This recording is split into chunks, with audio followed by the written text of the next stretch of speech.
Ladies and gentlemen of the administration, dear people, good morning. Thank you for your participation today. We have simultaneous interpreting in Spanish, German, and English. So you can choose the channel.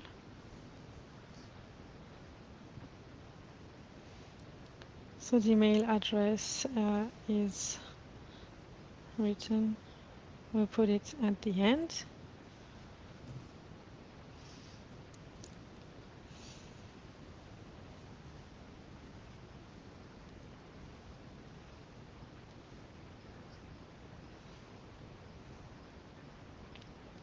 Thank you for the invitation. So we have a few words. So Mrs. Deputy, the President, professors, the General Director, the speakers. So I really want to welcome you warmly at the International Colloque, organized in hybrid mode to secure data. So this is a very important topic for the countries and the EU level, and there's different strategies of digitalization. So I had many collaborators. So eSanté, eHealth, has a great position with the actors of the health world and social security.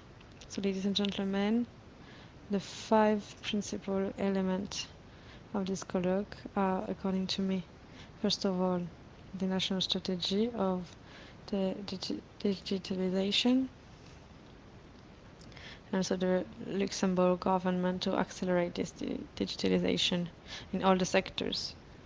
It has been concretized more and more in the Social Security Ministry with different actors and social security actors are part of this step. And there is the platform for social protection, and the volume of data available is growing and represents a real economic value and scientific, that is a primary source of exploitation for research to see the creation of new products and services. In this context, there's a profound reflection, and we have to apply the tools we have of AI. Third, in all the European countries, we can see put into place the GPR. So it is very important to put into place security and protection of data to balance and avoid projects to be stopped that we will benefit from. We have the Luxembourg as an experimental laboratory that put into place a series of tools with innovative technologies to stimulate the development of innovative solutions, etc. Even if Luxembourg is a small country, it can be an example of the regional international action. And fifth and last point to consider, the national sovereignty in this context of digitalization,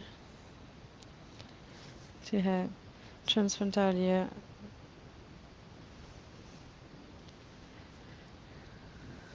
So these are the 5 elements of reflection for today's meeting, but I'm really sure we'll have more during our work.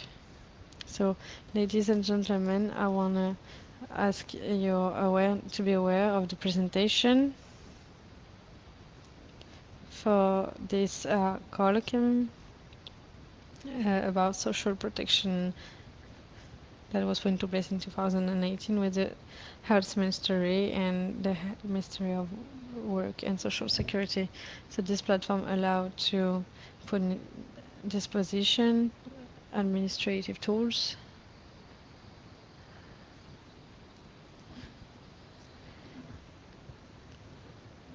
and this is with the idea of exchanging data with the R&D Ministry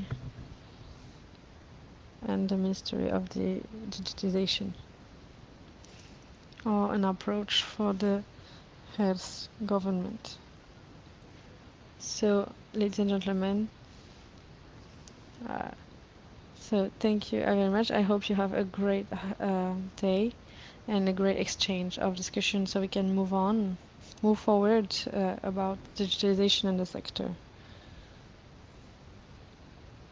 with project and health services accessible to citizens. Thank you very much.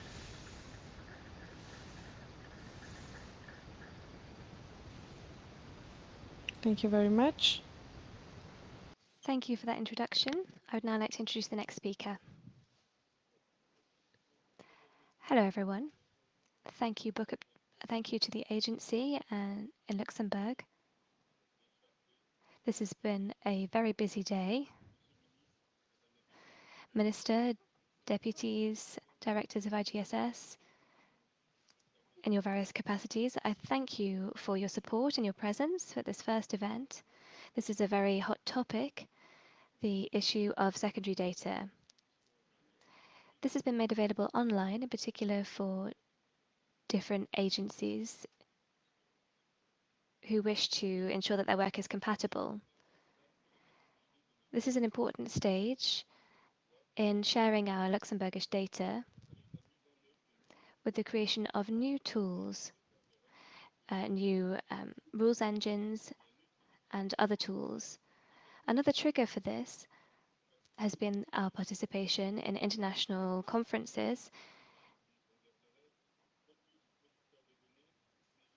with other data producers and representatives of the public and private sectors.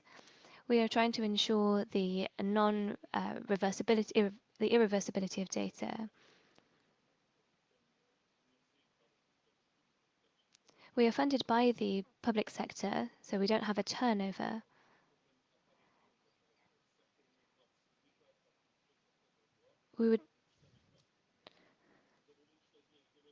We've chosen to talk about the e-health platform in Luxembourg and give an overview from the perspective of law, health, risk analysis, and so on. And we'll be presenting two other experiences, one in Luxembourg and one with the IGSS, which is including a French alternative. Over the next 3 years, we'll be working with Professor Montjoie. He'll be making a presentation which will give you a mathematical analysis of the subject. We're counting on the politicians present to ensure a responsible approach to data processing in accordance with the GDPR nationally and at European level. Before I give the floor to our first speaker, I would just like to draw your attention to certain points of the webinar.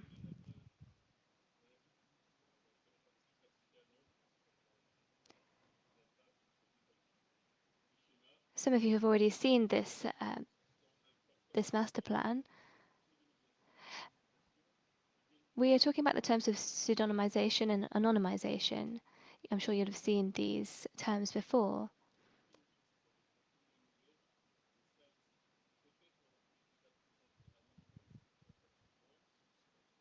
Could you just move on to the next slide? When we talk about pseudonymization,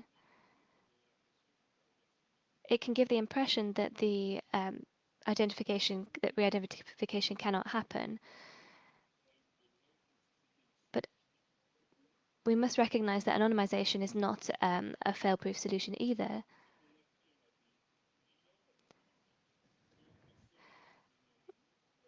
We must ensure that we do not give the impression that with these techniques, everything is safe.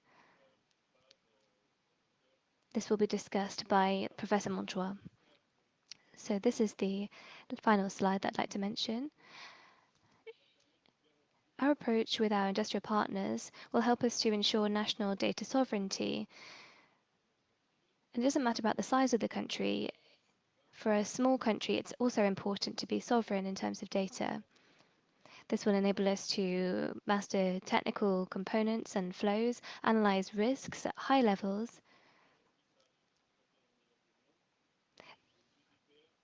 and to comply with the GDPR. It should be integrated into our DNA.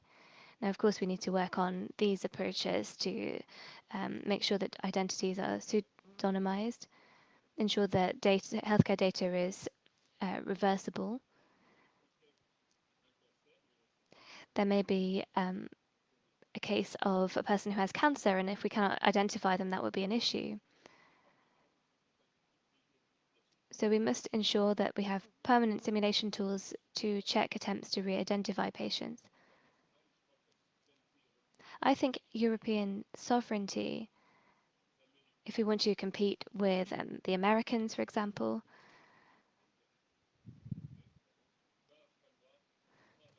we will need to work on the simulation tools so that we can ensure that there's no risk, or at least a limited minimum risk of re-identification.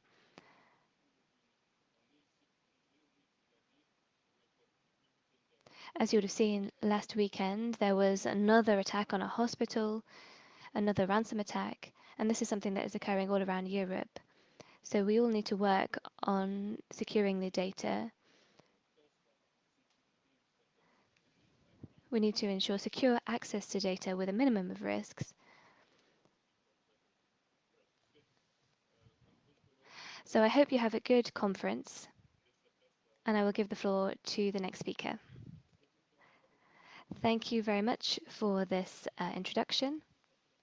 I'd now like to give the floor to Professor Monjoie.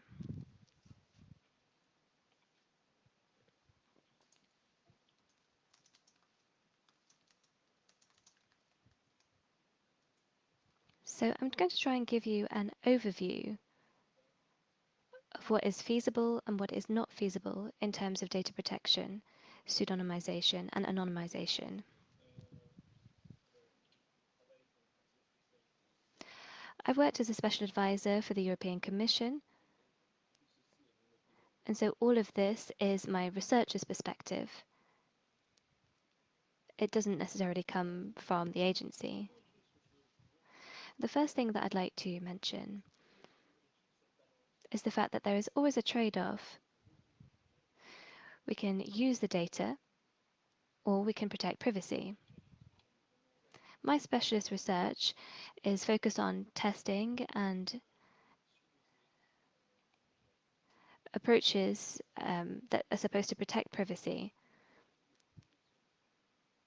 and to try and see the potential of this data. I started researching the major tech companies and the first wave of big data.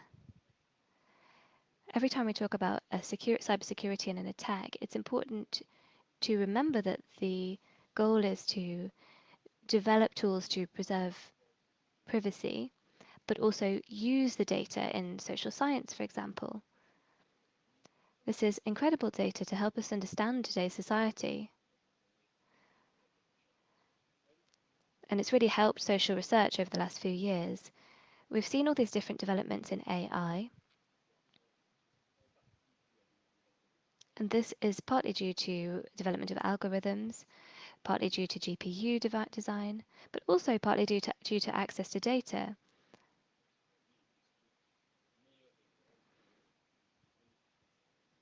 But we can see that there have been a lot of advantages to this research. Now, let's talk about anonymity.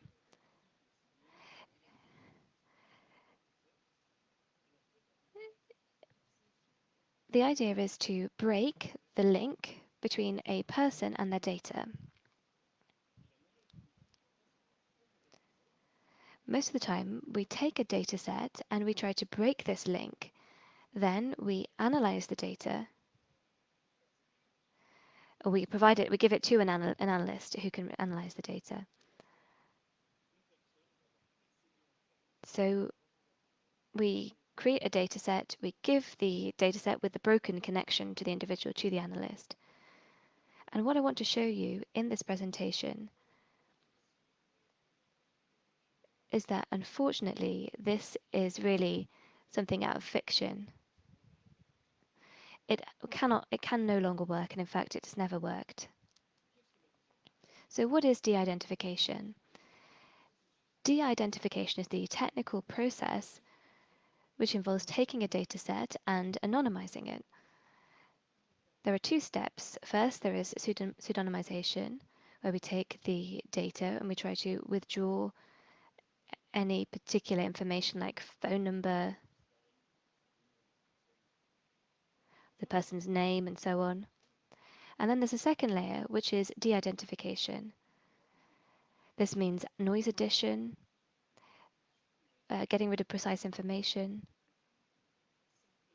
sampling the data set, just giving perhaps 1% of the data set. So this is something that has been researched significantly over the last 20 and 30 years. But the way that it works today with the data that we use doesn't work. Now, why is this? Well, I'm going to present 5 methods that are used to try and protect data and explain why they no longer work today.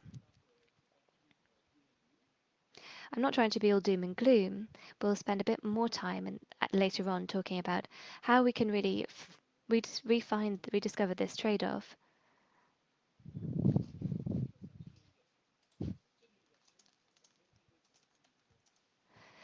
The first step is pseudonymization. So this means taking away any kind of information that directly refers to the individual. Does it work? Well, it's becoming harder and harder. Let's take a data set from the organization.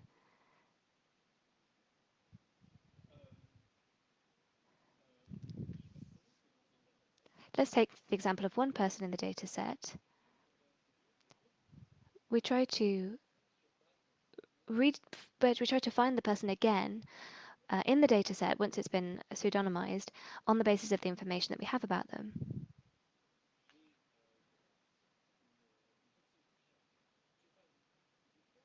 Now, here we have lots of points of information. They could be any kind of information, for example, where somebody was at what time.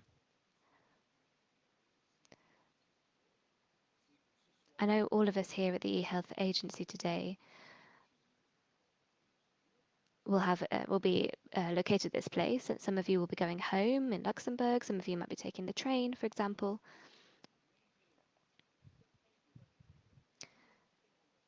So in a very large data set or database, even one with 2 million people, which is bigger than the population of Luxembourg, if we know 4 points, if we have 4 places where the person was, for example, you're in this location at 11 today, on the basis of this information, we can uniquely identify 95% of the population.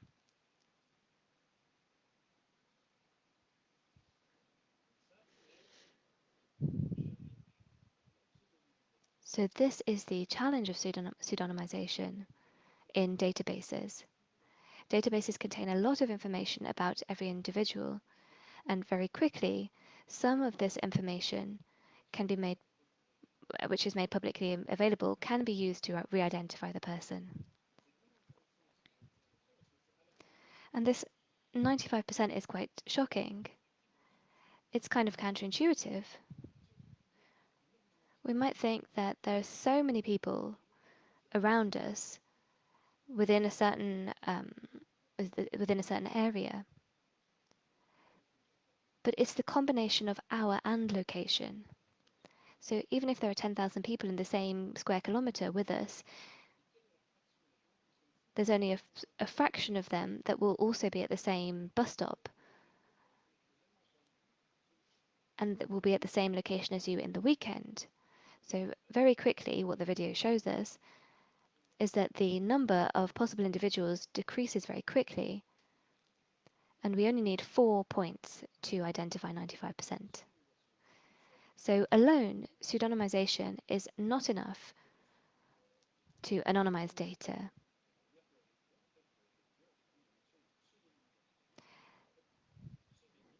So one option under the GDPR is to use pseudonymization, but we must be aware that it is possible to re-identify people. De-identification tries to move more towards anonymization. The second technique used is noise addition.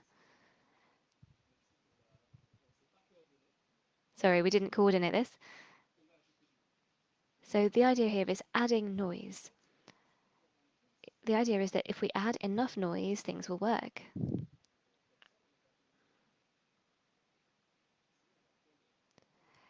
So here we might take a different region or different area, a certain kilometre square, but instead of that we could take 2 kilometres squared. We won't say exactly where the person is between 11 and 12, it will be a larger location. But unfortunately, this is also problematic. We took a real database and we analysed this, and we checked how much the risk decreased. Was it possible to add enough noise to reduce the risk of identification?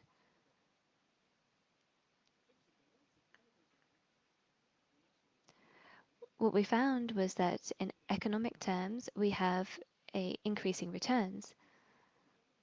As we add more noise, we gain less privacy in relation to the amount of noise that we're adding.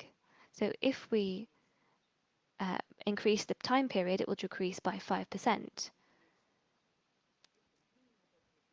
But to decrease the risk by 5%, we have to move from 2 hours, a 2-hour period, to 4 hours. So this is exactly what we don't want in cybersecurity. We want to do something that is easy for us to do, but that makes your opponent's life very difficult. So we use security means of security to make it very difficult to re-identify the individual. So we're drastically reducing the quality of the data if we do this, and not significantly improving the risk. So pseudonymization is not sufficient. There is the main technique, which is adding noise, But one of the most advanced techniques is k-anonymity. The idea is to say, we'll take a data set like this one, a small data set, and we'll see how much we can modify the data set to remove information that has nothing, that is not relevant, or to change information that is not relevant. Now, assuming that this kind of anonymization works, is it possible to do this?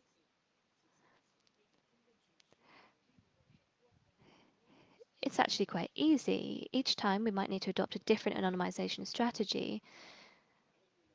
To give you an example, in my dataset, I've studied the connection between a person's ancestry and the disease that they have that they're suffering from. So what's interesting here is to maintain the ancestry and the disease. But if I make my dataset anonymous,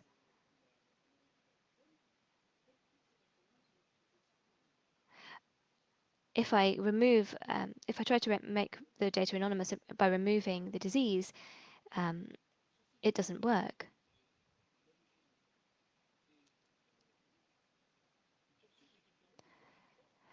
Perhaps there is a researcher who is interested in origin, ancestry and disease, and so they need that information. But someone else might be interested in the connection between disease and gender and age. Is it the case that women are more likely to develop a certain disease, or men of a certain age, for example. So we might give this one to the second researcher and the first one to the first researcher. So the idea is to try and find a trade-off so that everybody can get the information that they need. But this doesn't work. Why not? Because once I have several data sets, the data sets that I've derived from the original data set can easily be recombined. So if there's only one person in the data set that was born between 1950 and 1960, 1951 in this case, that lives in the West, and it has breast cancer. So there's a single person in both data sets that matches that information. So for me, it's very easy to merge the data set, and I can easily find that person, find out that they are a woman who was born in 1951, who lives in Nevada, and is of Danish ancestry. She's the only person in the dataset with these characteristics. So if I merge the datasets, I can then find this person. So that's what really makes anonymization difficult.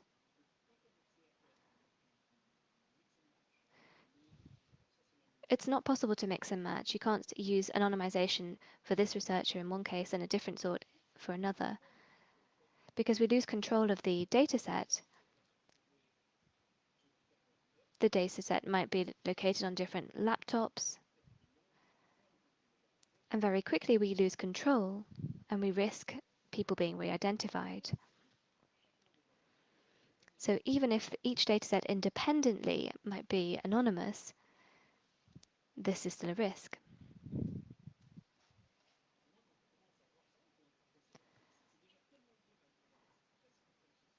Now, it's very difficult with a simple dataset, but it's even more complicated for medical datasets. Here, we're not looking at a simple dataset. We're talking about datasets with hundreds of columns of the whole medical history of a patient. So the problem is that we often have an approach that has holes in it everywhere. And I think, unfortunately, there's an incentive to take what is intuitive. We might take a data set and think, okay, let's anonymize it. We can use all of these complicated methods to do so, and then we don't need to worry. That's how we like to think. That's how we've always done things. And it's tempting to do the same thing. But in fact, what's happened over the last 5 years is that we've started to see these holes everywhere. And we're trying to patch up the holes. The fourth way that we try to patch up the holes is the idea of scaling. We might say, well, it doesn't really matter, because the data set that we're looking at there are just small ones, 1.5 million people. But if you're Google and you've got a data set that is sufficiently large, perhaps the risk is lower. There was a study that was undertaken, and this individual said that he created a database of a population of 22 million people, and it was much more difficult to identify people.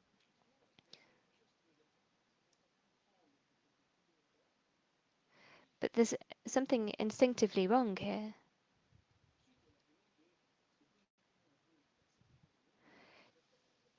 Do we really want the security of data to depend on the fact that it's such a huge database?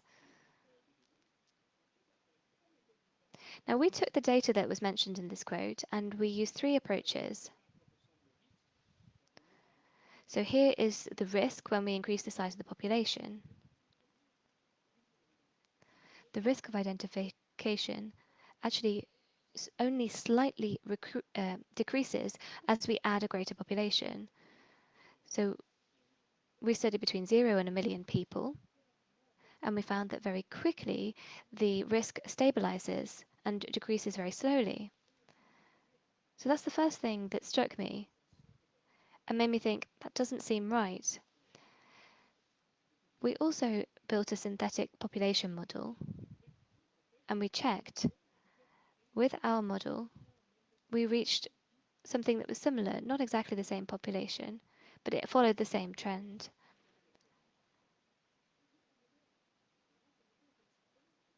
So what can we extrapolate from this? What happens if we increase to 20 million people?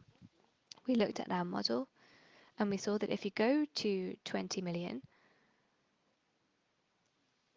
with 2, 3, or 4 points, we are very far from achieving a risk level that is acceptable. It's between 20 and 25% percent chance of re-identification. Now we've actually proved that the line is convex. It's actually limited.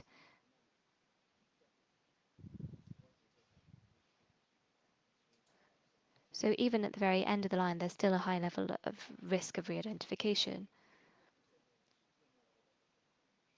Now, some people might argue that if it's a sufficiently big data set, it'll work, but we can see that that's not the case. The fifth point is a little bit more subtle. It's the idea of uncertainty.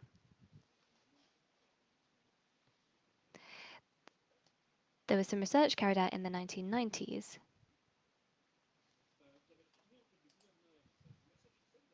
The governor of Massachusetts looked into medical data.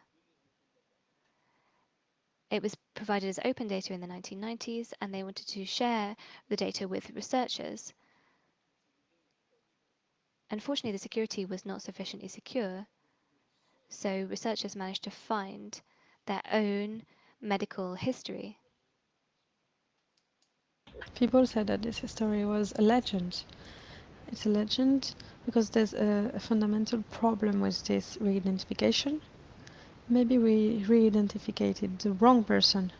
Maybe he wasn't in the dataset. Maybe we took him off the dataset.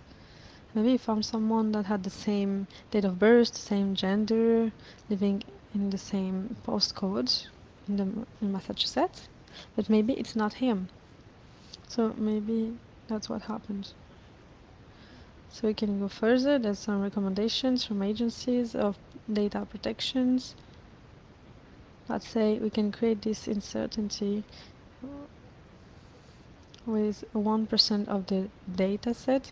If I give you 1% of the data set, you should find the right person, but 99% of the time you won't have the right person.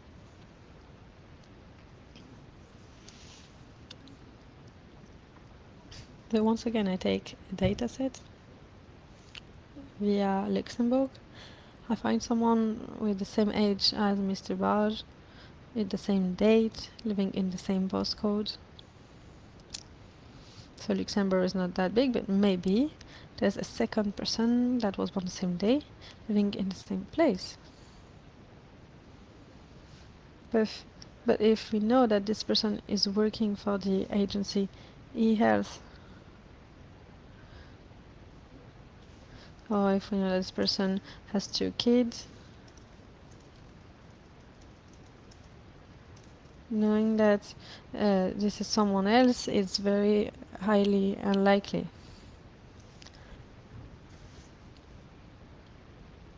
So that's exactly what we did here. We built a statistic model, and we show using real data.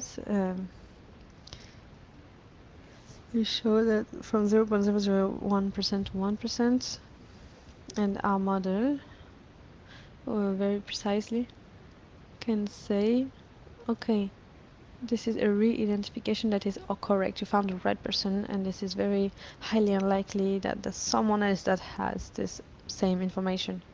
Or we are not sure. So AUC is the way we measure the accuracy of a level. So the more this is like random, or the more we get closer to the function, the direct function, or the more the model is precise and is very well calibrated. If 99% of the time you find the right person, you will get it wrong for the rest. So intuition cannot work. Maybe we won't have the right person, but the model will rapidly tell you the probability that the same person born the same day, the same place, having 2 kids, 2 boys, there's less and less risk to get the wrong person. If you apply that to a medical folder, this is very highly unlikely. If 1 time, 2 times this person has seen this doctor, and we can identify the right person. So we found data from 1890, and we took a look at what was this model and what was the probability to have the same person with the same characteristics.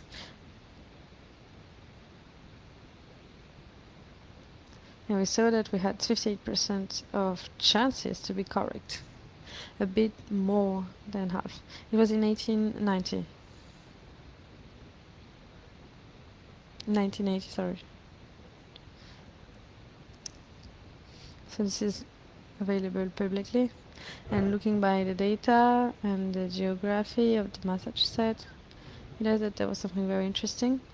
He had 5 kids. So we took the data, and what would happen if I knew that he had 5 kids in the medical folder? So now, once you know that, there's a 99.97% chance of being unique, finding the right person. And the argument is not, can we find the 5 kids in the medical folder? When we talk about data security in 2022, this is not a question of, can we keep in from the media that we have 5 kids? Is the neighbor not aware that we have 2 kids? That's not how it works. We even applied it to a larger scale. We took the whole US population and we identified what could help to identify, again, a person. So we used 15 attributes. Anyone in the US can be identified with any data set with 99.98% of the people. With more useful information, like how many cars do you have too. This is not very useful. If you like to collect stuff and collect something very unique, this is very interesting and useful. So we had a partnership with the Oxford University to do this study for a certain amount of countries, and we have 89 countries now to see what makes someone unique. This is a very educative occasion to visualize how we can identify people quickly.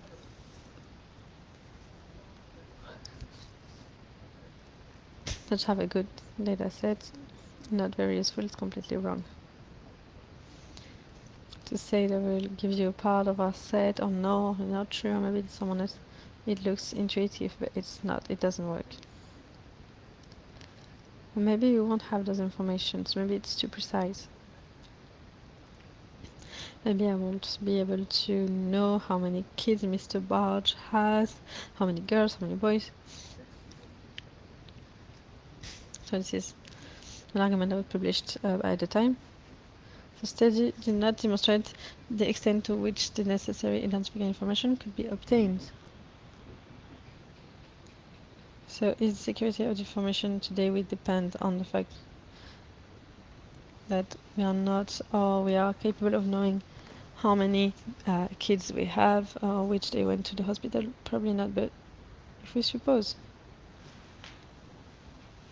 that there's more and more attacks, and your data set, you take them and you make them public, so you lost control. And on the other hand, there's more and more attacks. So this is very based on the AI. I will try to get closer from the profiler what an algorithm of facial recognition will do to find you.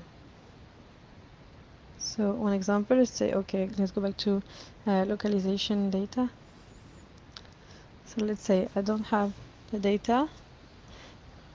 I cannot know where you were today or tomorrow, but I can have access to two data. A month ago, for a week, we can see where you went. Because I will learn how you behave, and if I learn how you behave, I can use it to find you.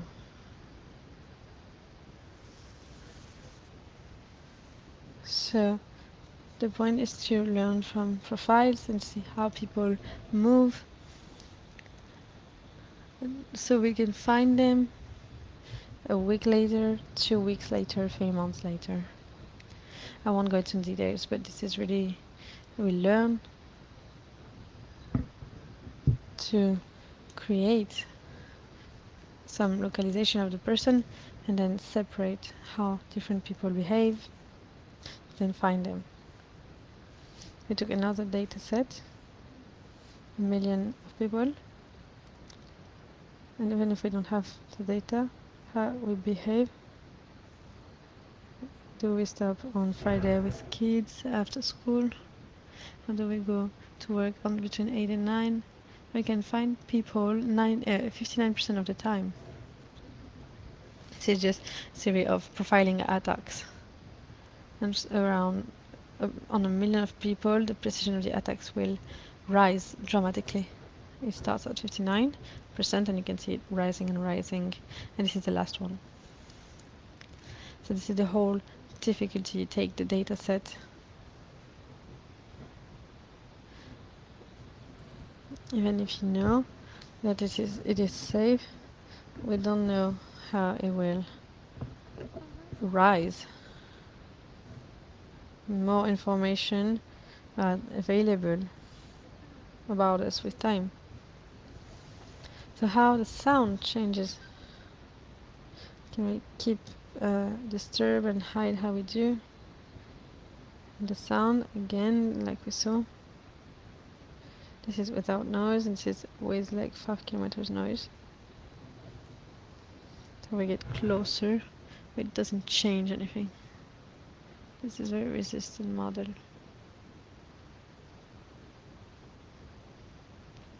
So all this put together, I can say that the disidentification, we take a data set today, we try to anonymize it, make it available, doesn't work. So we think it's not a question of many research. The model is bad. Maybe it works in the 90s.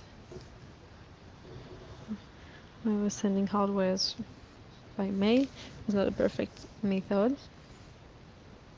So we are not here anymore. And this was a shared opinion. So the Scientific Council of the US President published a report regarding privacy of data. It said that anonymization, it was useful to do if you can, but it should not be seen as something that helps for police. It's a security method. If you can do it, do it.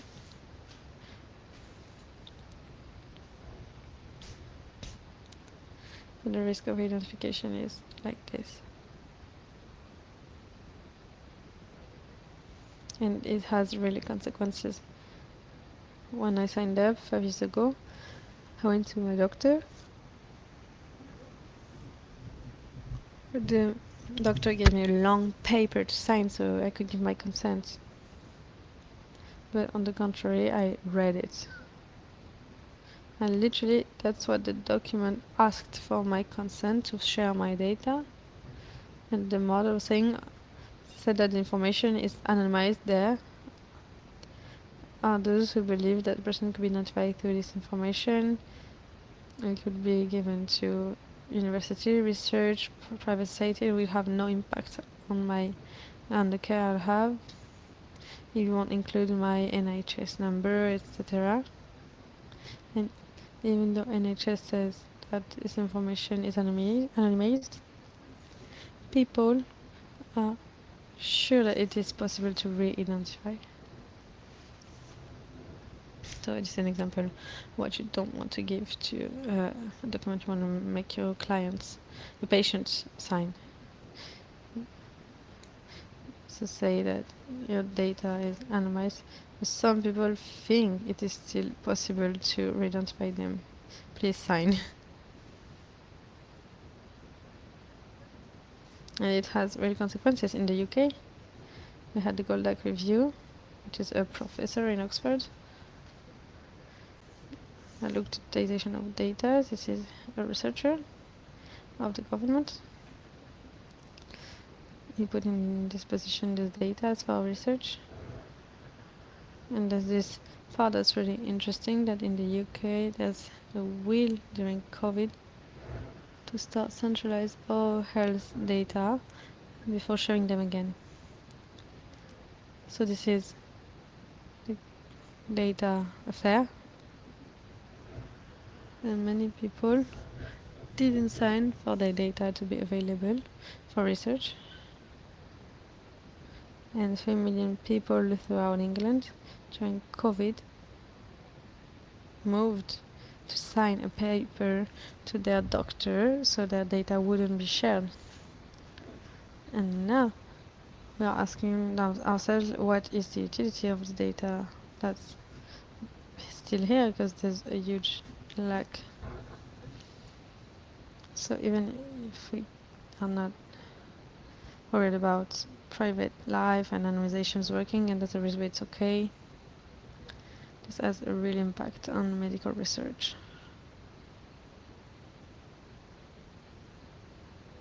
So legally, there's some people working in law. This is brilliant.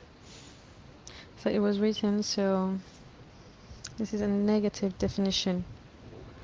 So data are anonymous, except if someone can prove that they're not. So you avoid problems of the US saying that at some point in the US they said that there are 13 types of data, name, etc. And if the 13 data are not here, the data is not valid. Internet changed things, and now we say in the contrary, we say it's anonymity. This is not personal data, except if, depending on the technology available, it is possible to re-identify the data. So the more attacks are powerful, the data you thought were anonymous are not anymore. And the data you thought were anonymous, you can lose the control. It happens in practice. Rapidly, some examples. Australia wanted to put 30 years of medical data available online and took it back after a couple of weeks because searchers from Melbourne explained how it was easy to identify people. They did the same with the study that they did with the government, where all the data were downloaded 58 times before being removed. And it's really easy to find people.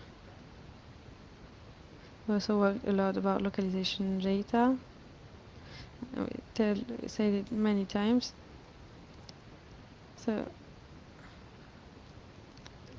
an American priest had a blog post saying that this priest, cardinal I think, is inscribed in Grindr. We matched all his displacement for church with someone using Grindr. You can say everywhere he found anyone, he meets anyone. So they had some data that was collected anonymously that allowed to find this person. So this is the top of the iceberg. etc., etc.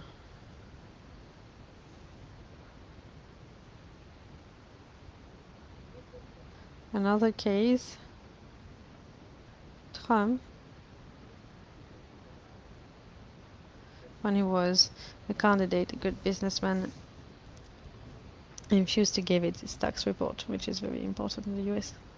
So for all the time he was a candidate, everyone was asking what his finances look like. When he was elected, a couple of years later, the New York Times said that Trump was a bad businessman. His finances are bad, and we had his data of taxes. And you want to know where he got them from? The IRS, the Minister of the US Finances, have put publicly a database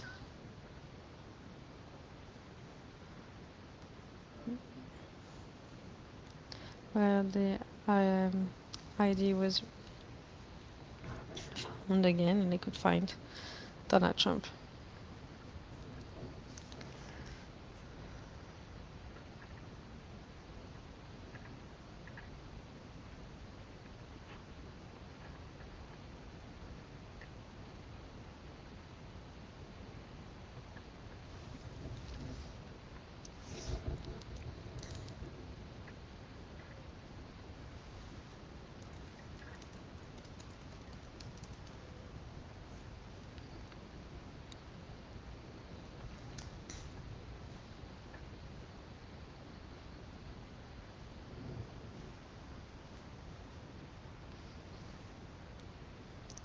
So they got the chat and exchanges that he had with his team, and so he had a daughter, and the daughter was named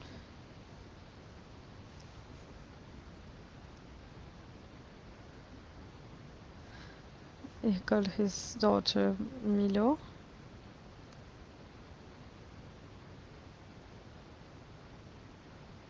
and they had in Ukraine this day with the weight of the kid in the child certificate. They said that this girl was born this day, and they found it in the Ukrainian data, and he was arrested, and it was a betrayal for the US. It's not a question of pragmacy, or it can be a question of national security. Alors, qu'est-ce qu'on fait? Après vous avoir déprimé pendant 40 minutes, la solution. Alors, d'abord, il faut utiliser les données. Je pense que So, sorry for making you so depressed. The first thing I can highlight is that we do need to use data. It has great potential, especially medical data. I think it's very clear. There is a legitimate public interest in using this data, but the question is how? We need to retain this idea of anonymization. It is a good one. It's a simple promise that we make to each person that their data will not be linked back to them. But what we can do is change the method. We should give up the idea of modifying the data set and hoping that now or in 10 years with greater amounts of data it will be anonymous. But we need to start using modern privacy engineering methods that will enable us to make sure the data isn't used anonymously. The examples are query-based system, differential privacy, secure multi-party computation. So we take the data set and we make it anonymous by using these systems. And so instead of giving the data to the analyst, you ensure that the data is in a secure location and simply send them the required information. This is the most commonly used method. It's used in England at the University of Oxford. It's been used for medical data. Opal also developed this solution. So again, it's a query answer model. Strava also, which tracks cyclists. They try to use this data, provide this data to help with city development and that kind of thing. And again, the data is provided through this query-based system.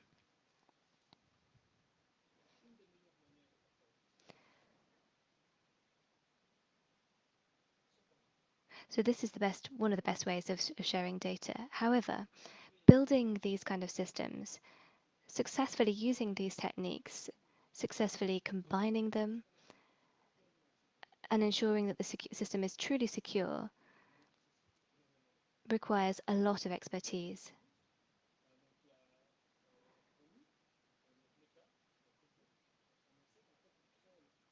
We're aware that Meta, for example, which was formerly Facebook, are creating their own team to do this. They're applying the same logic to this data protection, the idea of attacking its own system in order to identify weaknesses. Only when the system is secure, as proved by the failure of constant attacks, can we ensure that where there's a vulnerability, this vulnerability is fixed. Diffix is one of the major solutions which has been proposed in academia for these query-based systems. It is also very robust. But there were several academic attacks that were carried out. Some of them were more theoretic. They found a vulnerability. They weren't sure how it could be used, but it could possibly have been used. It was important to know that it existed. This was an example. They were trying to see how people might be able to use the data set. This is another example where the researchers tried to ask out a lot of queries and see if they could reconstruct the database on the basis of the answers. This is very difficult to implement in practice. And this is an attack that we developed. It's more specialized, okay, and it exploits the way that the system uses noise in order to create an attack that is very powerful. To give you an idea, the grey line here relates to the risk of re-identifying an individual. If we take the same data set, we can put in extra security. The system is not bad, but it highlights the need to be aware of the limitations of the system and the importance of testing it and how we can put in place mitigation. The only way of understanding the risk is through this testing, identifying vulnerabilities in order to fix them. Now, more and more, this can be carried out by AI. You may have all come across Deep Blue protein folding.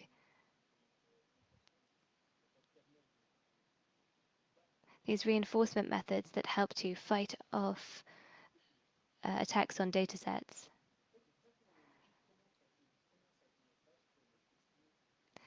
And this technique has been put in place to test systems. We developed a new system. In fact, it was only a month ago that it was finished. And it's the first AI system for privacy testing. It's called Query Snout. And it was developed to understand which questions are the best ones to ask. So we found the top 20 questions. And these were the best questions to ask. And how can we edit the responses to these questions to ensure that sensitive information is not vulnerable? It was fascinating to see what happened.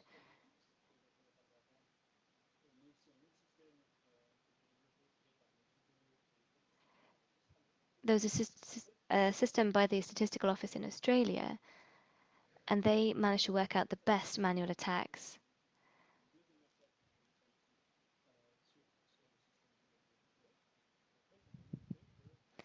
We showed in this research that already the system is able to find the best kind of attacks.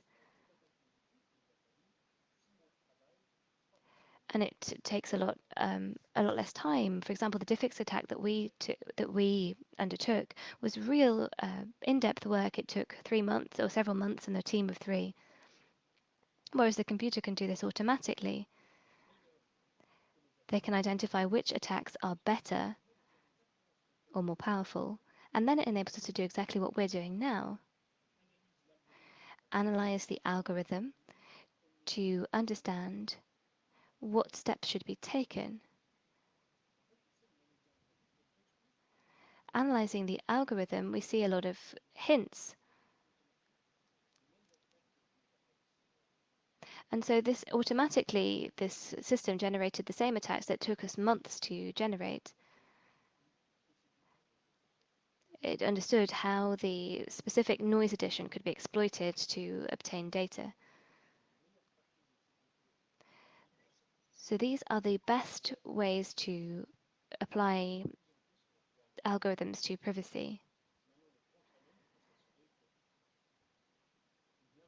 The main challenge now is to ensure that research in the public interest can be at the forefront, that we can be on top of understanding the vulnerabilities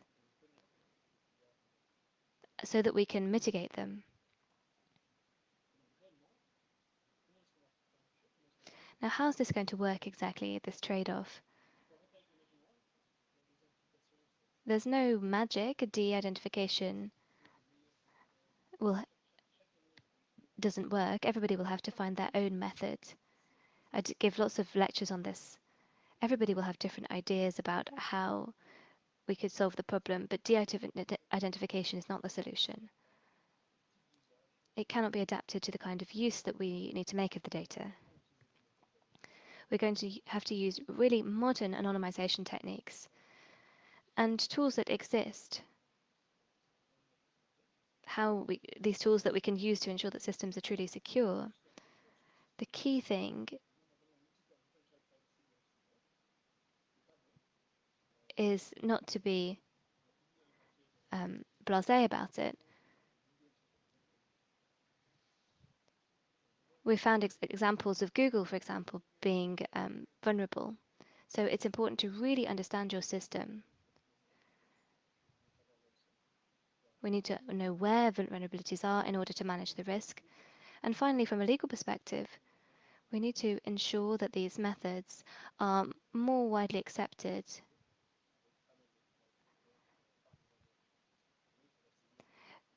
With more data protection agencies working on the topic. I think I've gone over time a little bit, sorry about that. I tried to move through the slides quickly, but I really wanted to give you the full context before we start the rest of the discussion. I hope that's been useful. Thank you.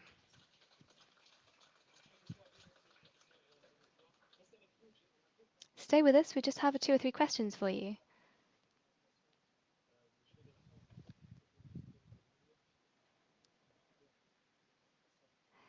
During the presentation, a few people had questions.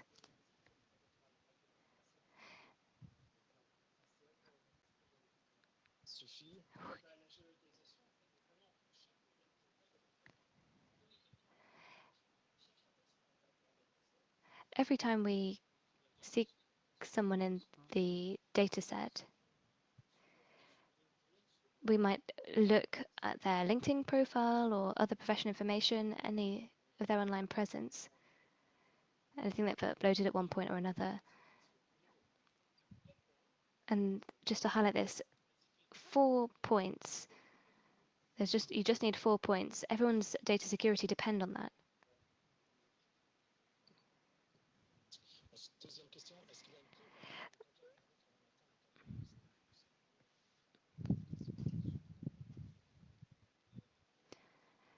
With respect to tabular data, we're talking about 15% with geolocalization. it's higher. But the most difficult person to identify is, well, there's a 13% of a chance of identifying them. I have a third question.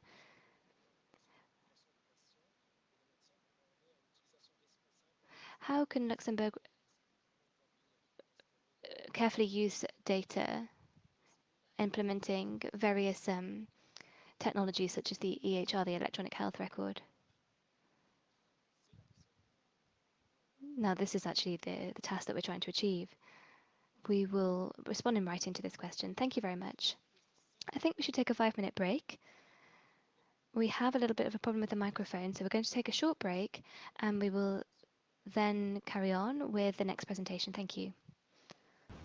Ladies and gentlemen, I think you can start again, so please sit. We can start. So after the presentation of the Professor de Mongeon, that was super interesting, I will give the floor to Rafaela Baccaroli, and we'll talk about the specific case of Luxembourg.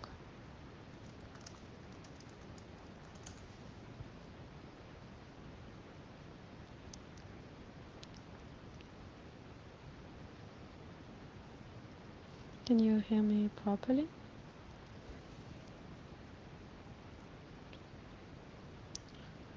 So I have to speak louder than regular. Alright. So ladies and gentlemen, you can hear me, I hope. Good morning. Thank you for your presence here today. The objective of my presentation is to show you how the agency wants to transform the PHR in an intelligent PHR. I'd like to start my presentation by presenting the PHR, so the Shared Care Record, which is the national health record for the Luxembourg. It is the counterpart of the French DMP in France. It is a secure repository of health data, and its main mission is to facilitate the sharing and exchange of health data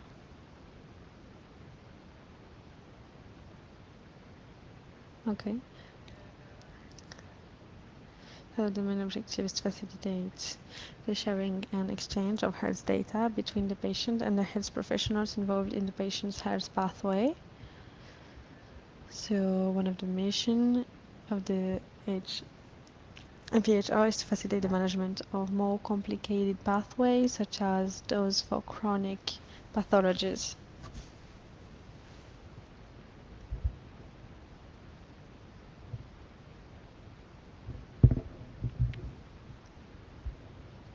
So deployment of the PHR began in 2014 with a pilot phase.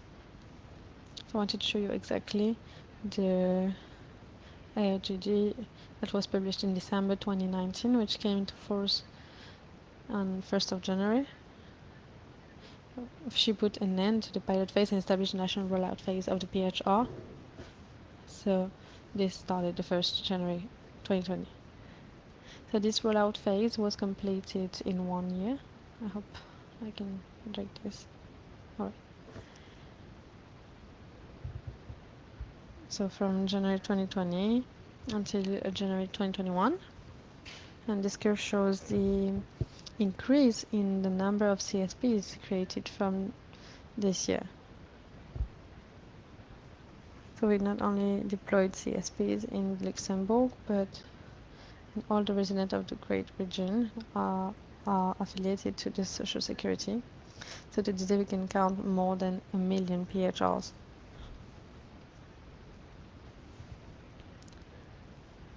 So we can say that about 70% of the CSPs contain at least one document, and an average of 11.7 documents per CSP. So another very important statistic is the very low involuntary closure rates by the patient, which is very low. We have rate of 0.19%. So based on the statistics, we can conclude that CSP has been well accepted by the majority of Luxembourg people and CNS members. So for the interoperability of the data in Luxembourg, we can say that we are fortunate to live in a country where health structures are able to talk to each other,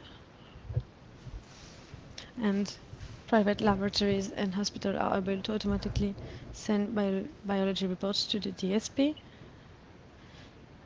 automatically. Even imagery by hospitals, imaging reports by hospital is also automated and transparent for PS and as well for the patient. In addition, other documents such as the vaccination field folder are automatically sent to the patient's PHR. So healthcare professionals can consult those documents via their business software, if labeled, or via the PHR itself. Patients can access the document via the web application or via the My DSP application. This interoperability means that we have over 8 million documents to date, and we have seen, you can see, an increase in the number of documents since the rollout phase, and this trend is continuing to this day. So last year, if we count from the 1st of January 2022, we had a rise of 300% of documents that was sent from January 2022 onwards. On average, we have 264,000 documents sent each month. Here I show you the top 10 documents in the CSP. So as mentioned, we have biology CR, imaging CR, and vaccination folder. In addition, we have other documents that are very informative about the patient's health status. I'm talking about the patient's summary of presence and the summary of benefits and summary of services. Moreover, the consultation rate of these documents has an increasing trend, as you can appreciate from this graph. With this data, as a matter of course, the question we asked ourselves was how to use it, how to make the PHR intelligent and provide support for medical care. So for this reason, with the help of the post group, we have implemented a data lake that is fed with anonymized data from the PHR.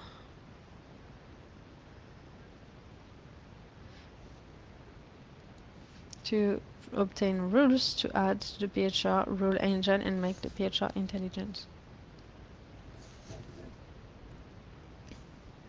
So this slide illustrates the high-level view of the process. Why? Because by presenting the project, we realized that there's some confusion with the concept of data warehouse and data lake. So for us, data lake is a space where data can be implemented, by different sources, different systems. So it doesn't have to be a structured format.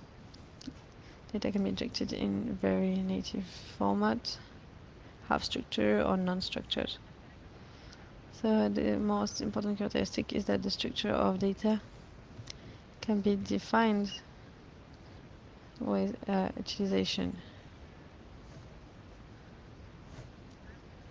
So the difference between data lake and data warehouse is the flexibility, the use of data once they're injected.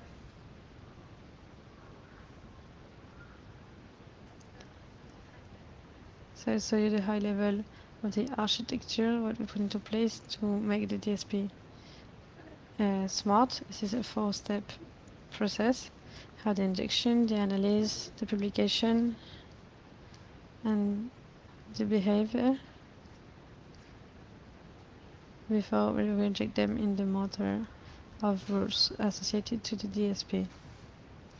So we can make it smart. So I had to split the slide in two. Simplified explanation. So this is the process of filling the data lake. So the DSP data before going into the data lake anonymously go to a process. They have the pseudonymization of the patient's identity. Then we have different anonymization algorithm. So we can use the parameter of the algorithms have been set up to with Cyber Force. This is a trust partner. So we analyzed every element of every document. We implemented different anonymization techniques and an algorithm of anonymization that is performed before the data is injected.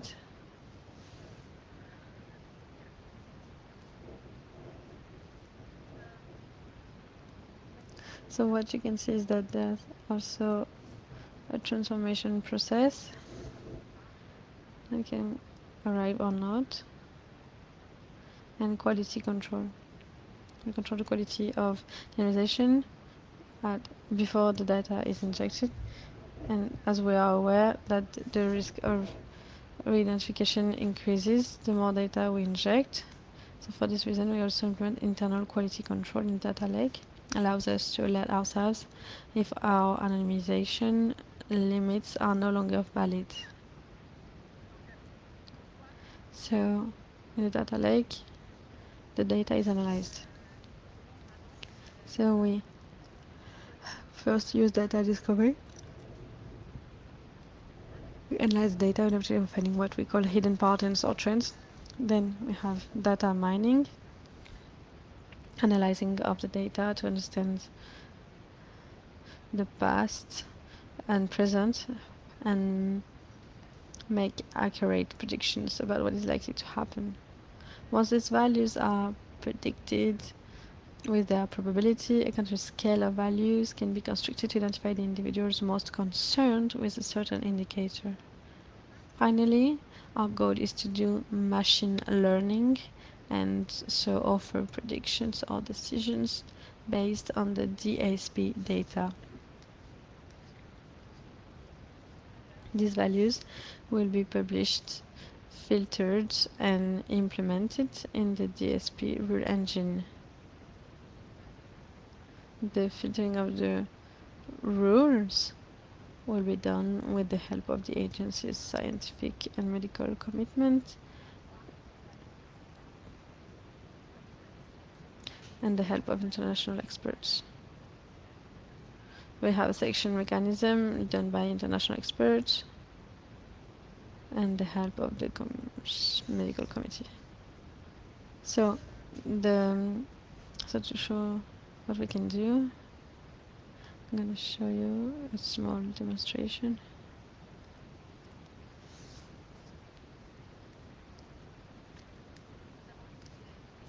So we took open data.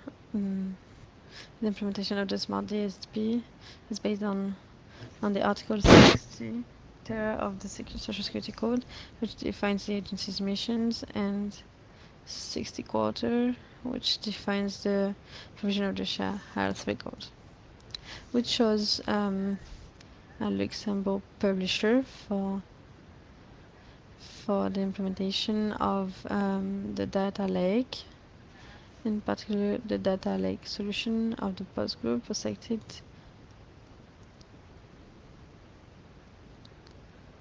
with a public contract with restricted procedure. We based our choice on different sections of criteria, among others. They determined our high security requirements and hosting and processing given at national level. In addition, we made a legal analysis prior to the launch of the data lake DSP project.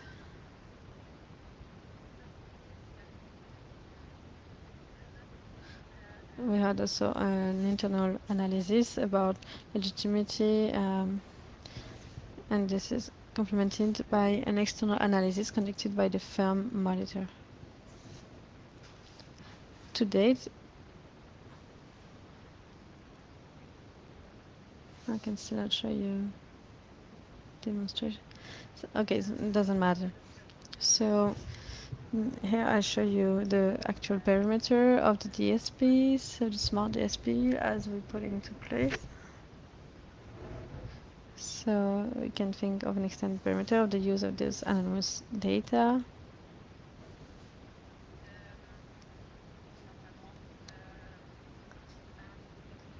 That one, the file of vestige of artificial intelligence of data. And so the production of rules can be added in the motor of rules linked to the DSP.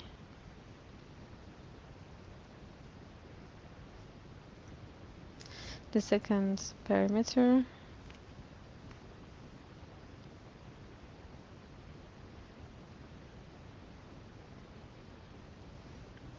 so tomorrow what we can think in parameter is the use of the data and the transmigration in Luxembourg and a situation in European level outside of the eSanté agency, because at the moment it is limited to the agency. The condition is to integrate natively an approach of GDPR. It can be easily broken by re-identification algorithm.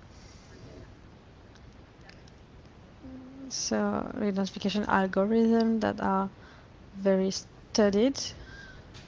And so we are actively working with POST. We have collaboration with Professor Dimanjoye from Imperial College. Our goal is to apply the latest standard in security and best practices in the use of this data. So this is really to guarantee utilization with more security. To conclude, so this will require this will be available after the advocacy of the request. So the data governance post report is available. We're actively working with POST and Professor Dimanjoye to use this data in a secure way. We can have evolution processes, and this is very promising, so we hope we can present you the first result next year. So this is my presentation. Thank you very much for your attention, and I hope we can show, or if not, we can just put it online. So maybe I'll guide you a couple of minutes. We took data for the US, also for France, for the one who had long-term affectation. So this was the point to show you like geographically how this is shaped and how this is done. So this is something that we can also do with documents that we have in the DSP, especially with the sum about the precision and the patient. Moreover, we also had a study of the events. So here it is. We can show you the difference about the US. We can see the different distribution of different clinical events. I wanted to show, for instance, if we follow the diabetes part, we can understand, okay, the distribution. So we can follow the distribution of this event. And we also have used a database available in France in different departments. We can follow the importance of some pathologies. We can follow the importance of diabetes of type 1 and 2. This is more important in some department of the north, which is in Paris. And if you want to do a real study about the base of years, it offers a quantification of the events from 2005 to 2014. We also had studied database from the US. I was analyzing nutrition, physical activity, and obesity rate. So we can study different rubric. If we focus on obesity rate, we can do numbers with all the significant events on years. And if you want to focus on 2014, we have a quantification of each event that is presented by a color code, which is very important also, very visual. So we put into a graphic the database of 2014 with the incidence of obesity data at the global level, and graphically we can see the size of the points. We define obesity rate.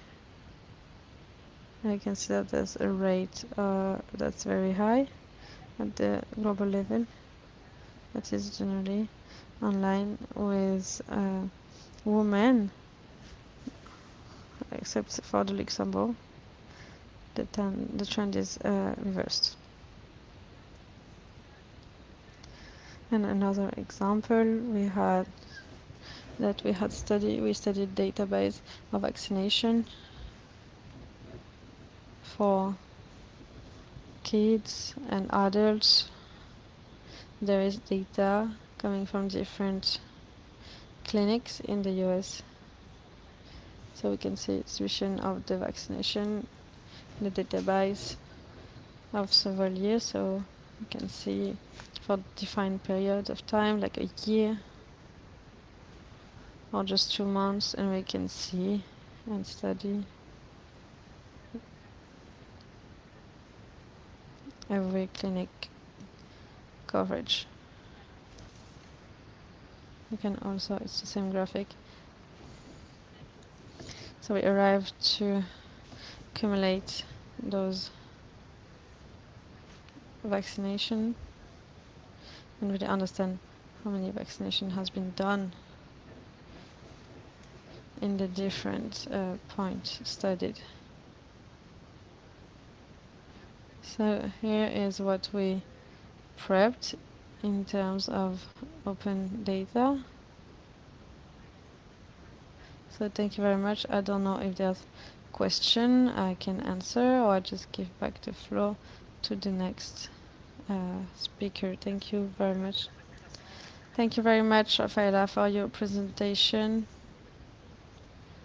So maybe you can respond in the chat, because we're gonna be late and we have the translator that's very tired and don't have some time to respect, so we just take your question to account and pass them written. So I'm gonna give the floor to monitor and Julien Sassela.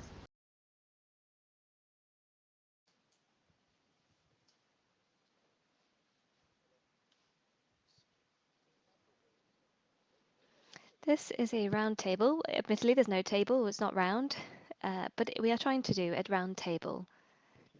And we're going to talk about the legal and regulatory perspective of this issue of anonymization. Now, in the word anonymization, we have anonymity. Anonymity is a complex issue. It's full of ambiguity. It's on the boundary between law, morality, and philosophy. Maintaining anonymity is something that we try and do under the cover of anonymity. It can be a source of incivility even.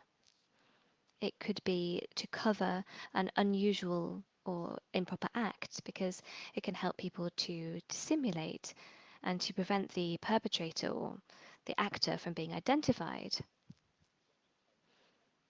On the other hand, we have a diametrically opposed concept. Anonymity is a fundamental right and freedom. It's part of the right to freedom of expression and to privacy. So anonymity is a hybrid concept. It's both related to public freedom and an individual right.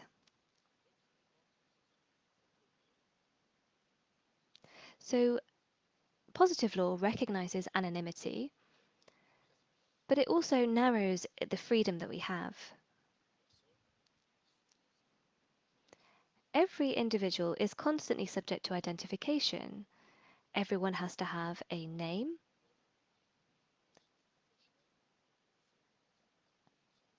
and the public law also prevents signing a contract anonymously. But in specific situations, it is possible to create and protect anonymity. Now, this applies to limited circumstances, but there are laws, for example, European legislation, which has been transposed into most countries' legislation, on whistleblowers. So, anonymity is a legal concept, and it's regulated in various ways. Now, the issue that we're interested in today goes beyond anonymity. That's because we're thinking of the anonymization of data, so the act of making data, which is not inherently anonymous, anonymous. Now here, we're not talking simply about personal data, we're talking about health data specifically. Health data is an even more unique category of data. It's particularly sensitive, it's directly linked to the individual, and it's at the heart of privacy. So the confidentiality and the security of this data is key in the way that we handle it, and in particular in the field of health. It's therefore crucial for this data to be protected and to be used with all of the necessary safeguards due to its sensitive nature. Now, at the end of 2019, 2020, all of us were immersed in the infamous COVID crisis, which affected every one of us. And this pandemic showed us the extent to which it was crucial to have reliable and easily available, immediately available health data.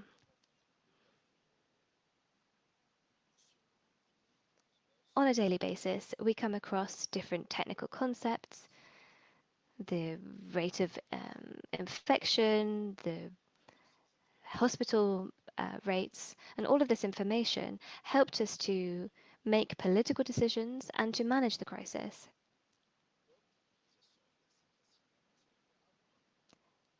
At the time, the use of this data was easy to explain because it helped to manage the crisis, and citizens understood and accepted this use of data.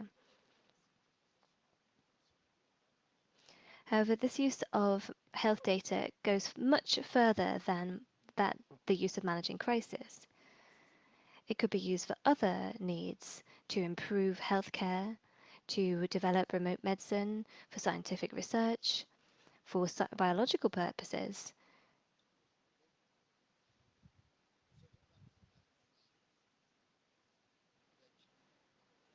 So we have a whole series of issues and lots of ethical questions, and we have to reconcile the idea of big data and healthcare.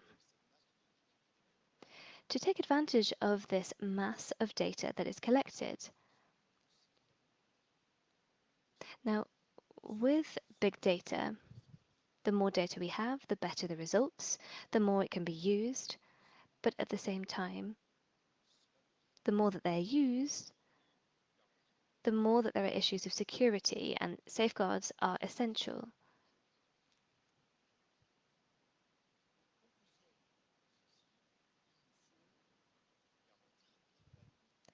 So we need safeguards of anonymization, as Professor Monjoie mentioned.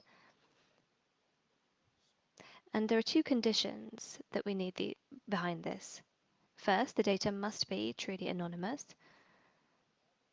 Second, and this is our topic, we need a legal framework which regulates this anonymization and this use of data. So that is the heart of our topic today. We have three questions that must be asked. The first, is there a legal framework regulating the use of healthcare data specifically? Second, how exactly are these principles implemented? And third, what are the risks and limitations of data anonymization? Julien, what do you think? Well, with regard to the first question, there is a legal framework.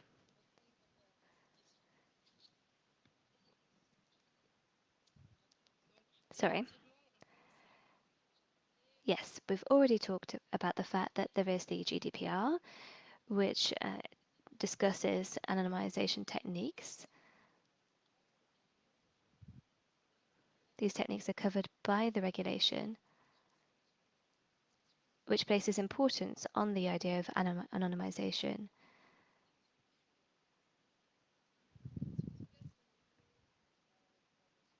Now, in national law in Luxembourg, we could also mention the law of the 24th of July 2014 on the rights and obligations of patients, which is related to the electronic health record, EHR, and it sets out the need for anonymization and pseudonymization of health data. So there are laws in answer to this question. Now, if we look at analyzing the question from a legal perspective, we need to understand the definitions.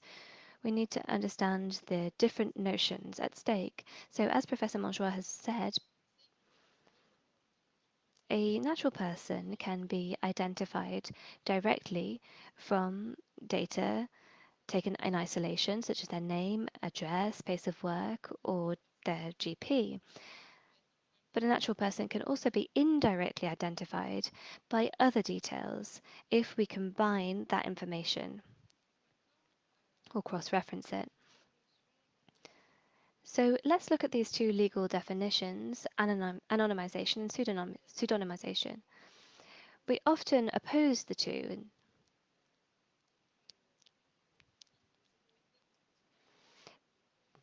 European data protection authorities tell us that they are not the same thing.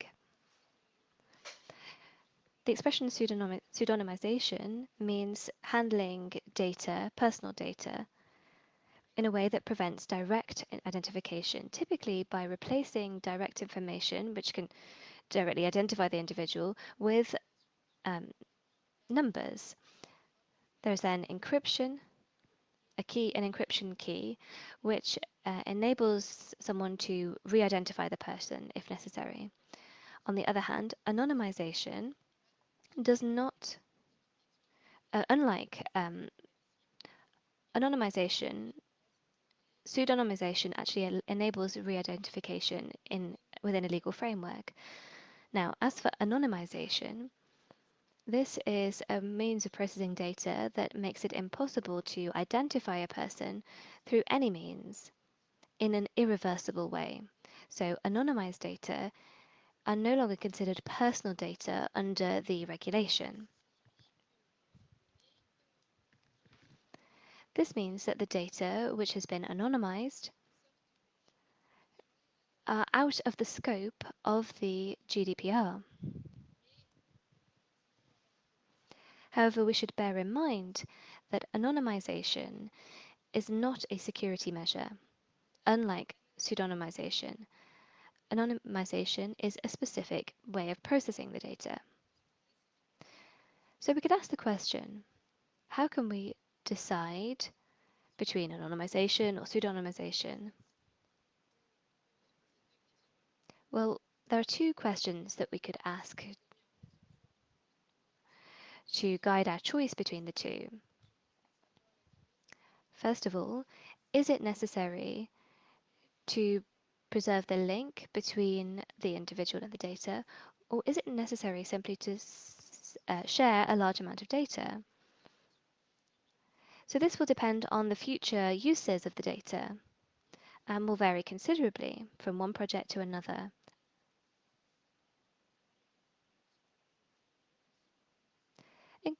Speaking in concrete terms, what could I do if I want to anonymize data? Is there an index? Is there a system to do this? Well, the data protection authorities have set out 3 criteria to determine whether data should be entirely, legally speaking, anonymized. These 3 criteria are the following. First, individualization. For example, in a database of individual health records, the information about the treatment of a particular patient could be isolated. So the question is whether an individual can still be identified.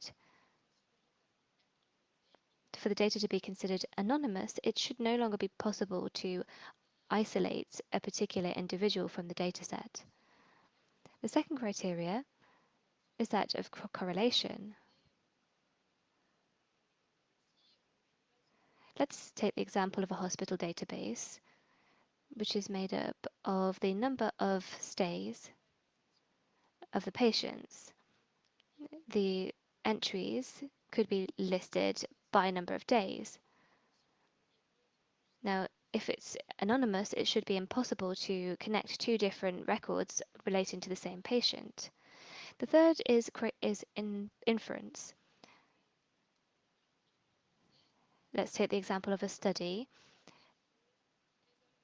in which they're investigating data of people who are all diabetic and over 50. And if we identify the record of a 50-something in the database, we can infer that they're diabetic. So for true anonymity, it should be impossible with a high degree of probability to attribute information to a certain individual. So these are the 3 criteria that have been set out by the data protection authorities. They are cumulative. So to anonymize the data set, they must show that the risk of identification or pre-identification is nil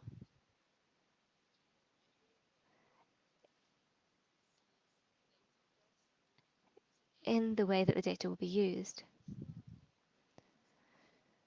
So whatever choice is appropriate, the processing of the data must be in accordance with the law, so on the basis of the GDPR, and it must also respect the principles of objective or purpose. It should be used solely for the purpose initially determined or initially stated. The GDPR becomes even more complicated because in the context of health data, in Article 9, it states that in principle, processing health data, biometric or genetic data is particularly sensitive.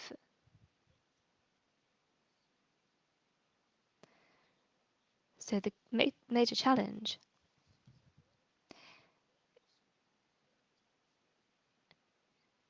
is whether health data can be used for scientific research. The GDPR actually prohibits, in principle, the use of health data because of the sensitivity, but there are certain exceptions. When we're talking about secondary use of data, there is also a very specific framework under the GDPR. The secondary use of medical data for research is a very complex issue because it directly relates to protection of privacy. The possible uses of medical data for secondary use require techniques of anonymization that are well defined. Under the GDPR, there is Article 89, which states that if there is later processing of data for research purposes, this is possible, but this must be proportional with the goal. It must respect the meaning of the data protection law, and it must set out specific measures to protect the fundamental rights and privacy of the person concerned. Our 2018 Luxembourgish law, Article 65, sets out a series of measures that are considered appropriate measures. For example, there could be a data protection representative created, and there are a series of internal procedures, such as returning to a trusted third party to verify the use of the data. So this is an additional aspect of the legal framework. If these measures are not implemented, we come back to another part of the GDPR, which says that you can do later processing of data in other conditions. It mentions a series of issues such as the consent of the individual concerned. Now, outside of healthcare data, consent is not generally considered an appropriate basis, but in this case, the person responsible for the data must ensure that the purposes of the data collection is compatible with the purposes of the secondary research being carried out. So to conclude on this first issue, there is a legal framework which explains or guides the concepts of anonymization and pseudonymization, including healthcare data. However, we must bear in mind, even if data is collected anonymously at the source, it doesn't guarantee that later processing will be anonymous. Before it can be described as anonymous, the data controller will have to take into account the different stages of processing in order to check that there is no possible re-identification at each stage. So the good news is that we do have a legal framework to work with data in the best possible way. Now, Julien, in concrete terms, on a daily basis, how does it work? Will there be issues of governance? Will we need internal policies? Will the application of the data or the use of the data be inspected? Who is it who will manage these issues on a daily basis? Well, there are decisions that we have to take at the outset, as we saw with the speakers who've already spoken today. Anonymization of healthcare data is necessary. To process this data for secondary purposes, we must justify that it is in line with the initial objective. So there has to be various tests of compatibility.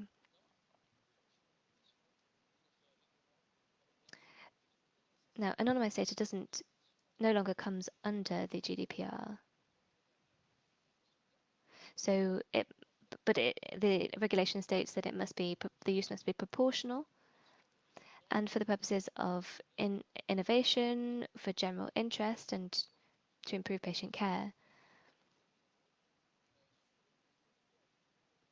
The agency began its work by using AI technologies, which they're trying to integrate with the electronic health record.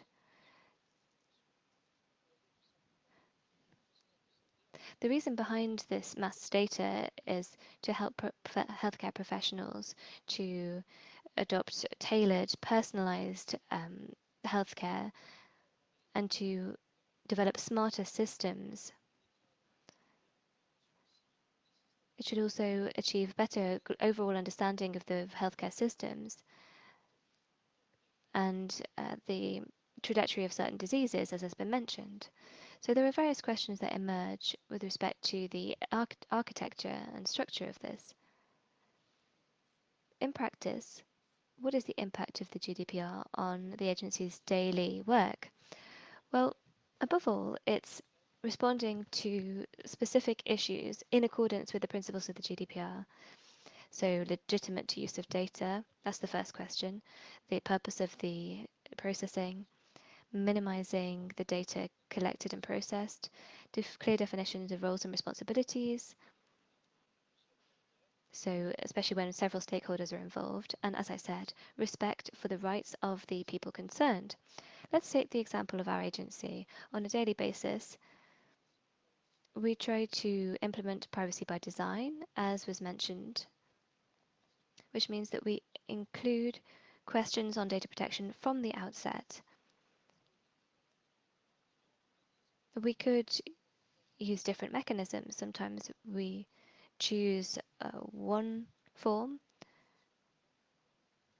Sometimes we always carry out a deep impact assessment, and we consider the basis, the sensitivity of the data in our design.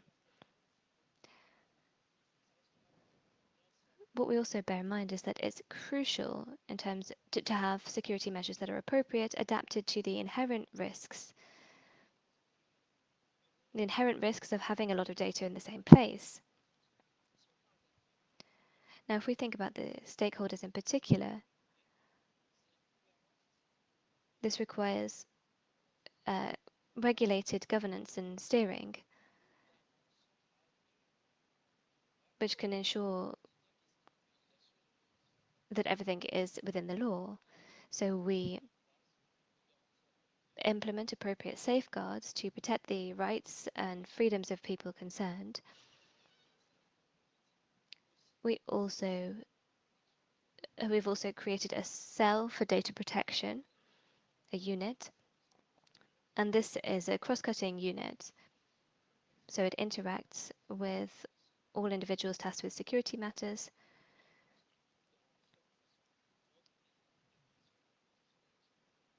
But it also helps to identify patients and professionals within the system. This unit has major responsibility. It sets out policies and procedures,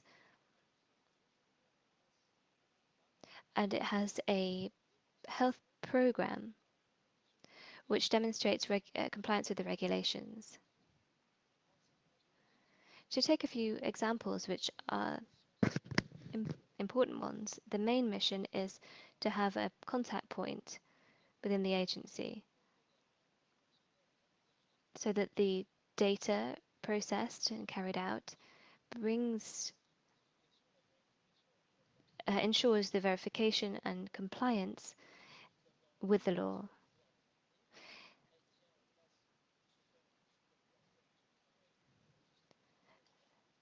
This can help us with implementing registers. We also have different agencies that we work with in terms of managing security and all of the personal data that we have to manage. So we have processing, and then we have to respond to certain risks. Certains éléments comme la mise en œuvre de veille relative à la protection des données, comme on le fait sur des veilles. So we do it for juridical veille, and we have a strict link with communication and sensibilization with different actors and with authorities of control in Luxembourg. We have the National Commission of Protection of Data. It has the capacity to then give some advices.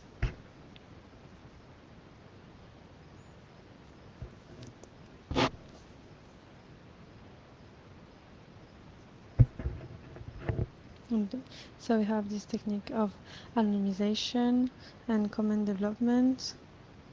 So we have a legal framework that was put into place by the LGBT, and we can treat some data since 2014, and the Article 29 that gave advice before the RGPD. So we can give guarantees for protection of data and respect of the private life. We have to keep in mind that some data anonymized can still give some risks for concerned people.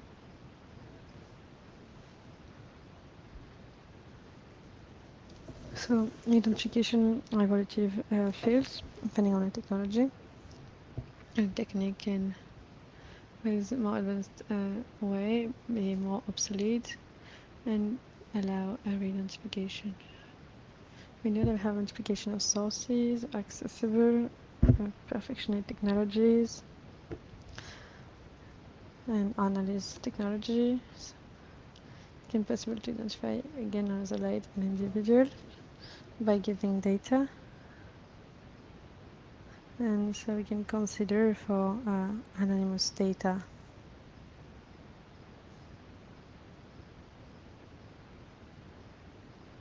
We have the possibility to reuse data, which is very good.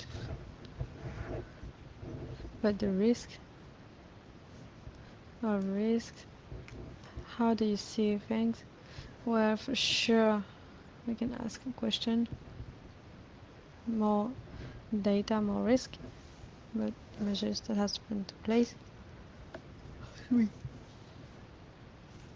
Have to be measures to respond clearly to the analysis, accept the notion and the reality of a potential risk. And this exists, and this is the leitmotif and the elements that was presented. There's still some loophole. And once again, you can see this position of the RGPD, the Article 32, the security measures to the system put into place for technical measures, organizational measures, etc. So the power can be done here in the construction of security of a service.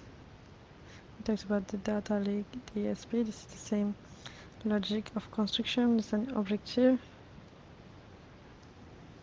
to have a smart lecture of the data collected initially and treated. So in this sense, accepting the risk inherent to every system that concentrates so many data, guarantee a minimum respect of the application or disposition of the RGPD. So in one way, the application of the RGPD, responsible treatment, public or private sector wise, depend on the solidity of the system chosen and put into place and designed from the beginning, thinking about technique of anonymization, but also with the technical brick that constitute the envelope. So we talk about an approach based on prevention of risk and knowledge, and cartography the risks by actors and responsible of the treatment, to put into place measures and actions to fight against attacks and avoid some loophole. So for the responsibility, had to be exonerated from all responsibilities in the choice of security measures put into place. The data can harm the person. What I'm saying is that the security notion is very centered for all actors, from personal data to non-personal data. If it wants to become a mass of data. So we have to be able to always be able to appreciate the level of risk that we can face reasonably and put everything into place humanly possible to fight against this.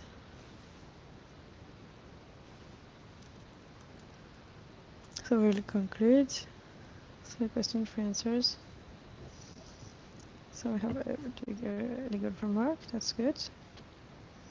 And guarantee anonymization. I have new techniques of anonymization that give us guarantees. And the technique evolution doesn't prevent us from all risks. So I have to be careful and accept the risks. I think this is the main aspect. So we need a governance that integrates risk in its architecture and put into place this dynamic of conformity by key actors that are responsible for security and the General Director. Thank you very much.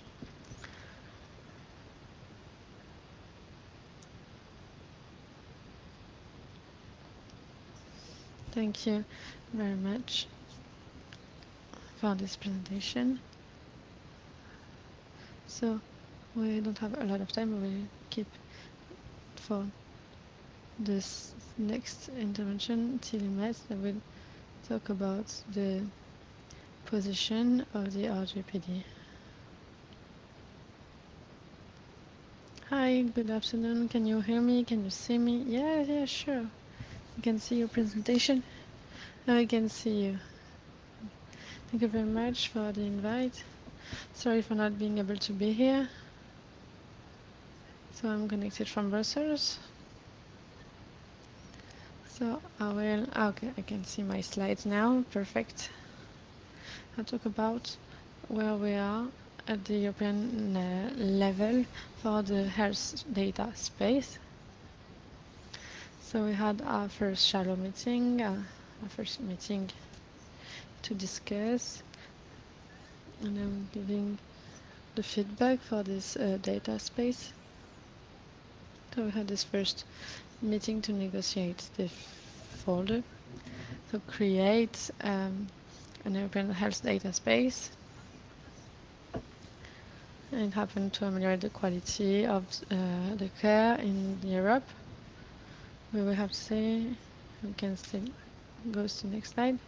We can say that now we have other challenges, just like monetization of this field. This was the main argument for the presentation of the proposition of the implementation last May.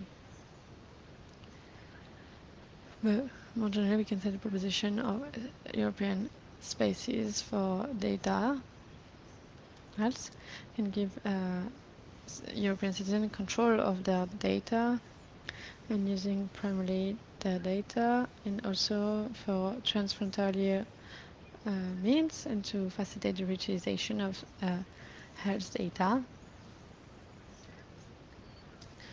for research and innovation, also for public policies. So we have to see this augmentation like an infrastructure, a common one at the European level, for exchange and utilization of data, health data, whether it's with different actors to ameliorate cares, also at the second time or at the same time to have a second utilization for research and innovation. So you can see the graphic of the primary use and secondary use. So the arrows, the green ones, I don't know if you see the red one also. The green is consultation, red is really data that are given.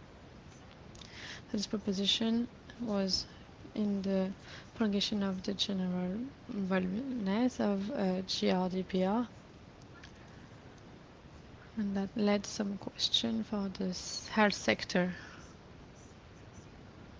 So we can develop a veritable unique market for these informatic folders and medical dispositive, as quote the Commission, AI systems with high risk. So the primary utilization. Also put into place a coherent and reliable and efficient system for research, innovation, elaboration of policies and regulations. And also to understand that we have folders, electronic and accessible in different member states. Is a wish from the citizens, because it is for the conclusion of the Conference for the Future of Europe. So I think that the graphic is very clear here. It resumes the challenges of the patients and all the actors that like to have access to the data, and also the one that has the job to record those data of health. So now I have to say that member states are at very different stages of digitization in terms of health. Luxembourg is one of the most advanced countries when it comes to digitization. So prescriptions are not that common in the EU now.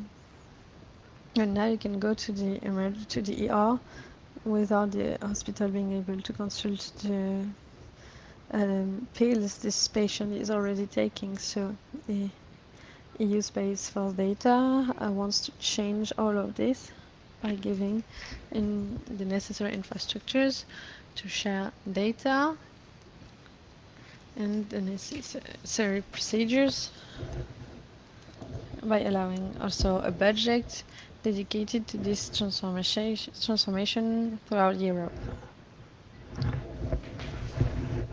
So there are some legal fields that are still in the blur about share and use of data, health data, and I heard the presentation of before that mentioned all the risk at the European level. We have the same risk for the confidentiality. So why this proposition? Why is it important? No coherence between member states. Institutions are not norms. Difficulty of cross-border care. So what we need is infrastructure for data sharing legal. Framework and procedures for data sharing. And a budget dedicated to the digital transformation.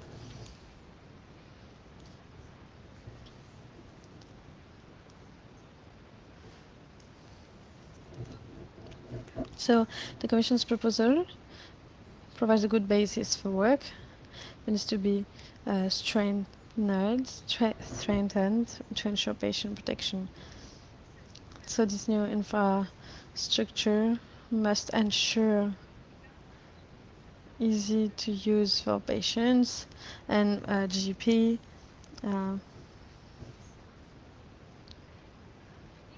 Also high confidentiality of data. I always said it. And also give patients control over their data. And ethically, we need to have this aspect in the folder.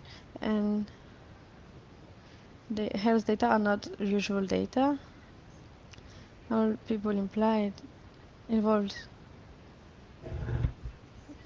like more engineer, are not necessarily people coming from the health world. So they will need an adequate training. So the preservation of the confidential character is a real challenge that is not at the moment very put into place by the Commission. This is really anonymization of the consent of the use of data, and this is not enough to guarantee the protection of patients. Just like using this for secondary mean by private parts is lacking at the European level. We have to be careful of that. So some questions that stays: how to ensure that patients are really okay with the use of their data. How can they conserve control? And how to make sure that there's a counterpart to the society by companies using this public data with low rates to have benefits. To say it easily, if as a citizen or patient I give my data secondary use to research to be used, and those are very precious data. Can I at least have feedback from the industry, for instance, by giving pills more accessible to everyone at the European level. So the discussion, as I said, started today, as I said. We just started, so for me it's important to be to agree on the methodology and putting the well-being of the patients at the center and create a system strong enough to benefit to the patient and prevent risks from data systems entirely digitally. Next slide. Some precise points I want to talk about. The first one I want to talk about is it's all about trust of citizens. The next space of health data. So for me, trust, if you want this system to be efficient, trust must be here and can only come from understanding the system. So we have to install the necessity to have trainings and sensibilization for the European implementation, and they don't at the moment have this position. So how can we expect a patient to give trust if they don't really understand it? This should be the base. Then we can add as much functionality as we want on the spaces of health. As long as patients don't feel comfortable, it will be a vain. So we have to include in this European data space programs that allow people to understand more this digital world for patients and for GP. And just a mail won't be enough. Second point I want to talk about is just the security of health data. And the text proposed by the Commission is not enough. There's a lack of alignment of the Commission's proposal with the RGPD, which create risks of loopholes and uncertainty important. And moreover, there's an insufficient data storage and data confidentiality guarantees. So this won't be enough, and we have to think of the risk of the cybersecurity, but also the importance of the public power to keep control on those data. So the data storage will be in Europe. The data always be anonymous at the European level. What will be for the database of the structuration?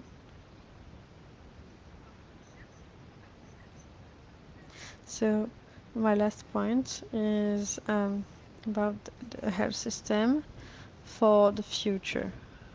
So the secondary use of health data must in all cases be in the public interest.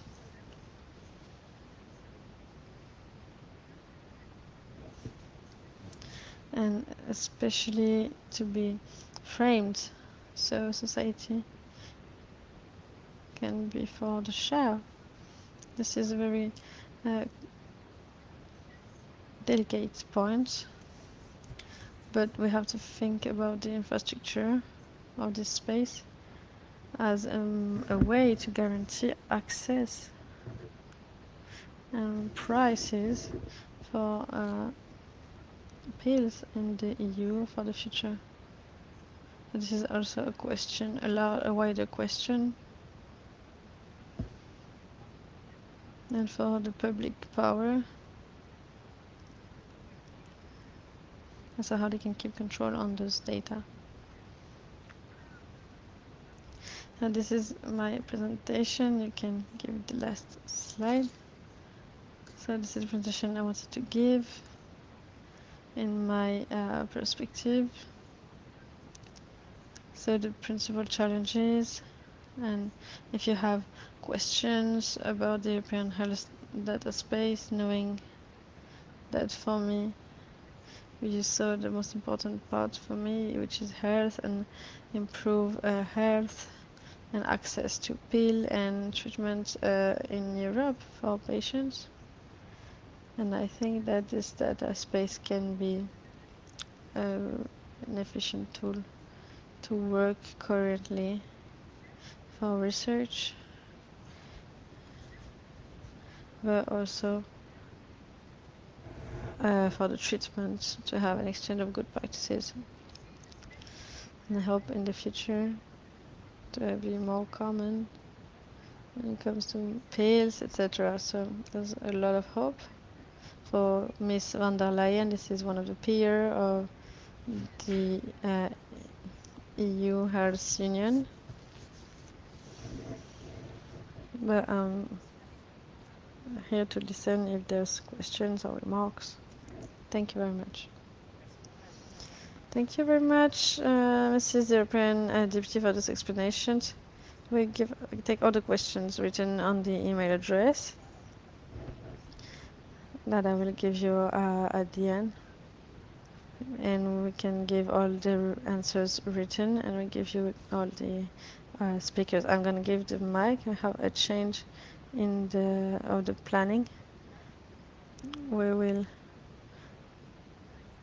have Miss Mireille Zanardali after Emmanuel Bakri. So I'm going to ask him to come now to join me to talk. Online, I'm sorry, I won't join you.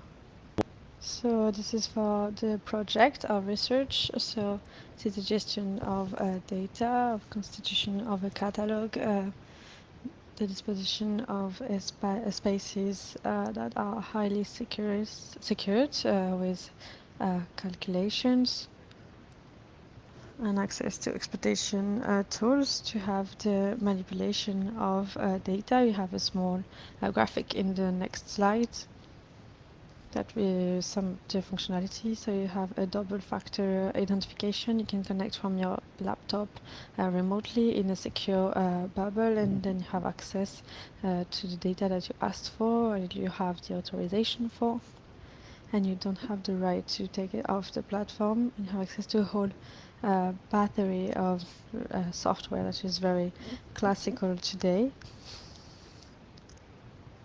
that can rise with time.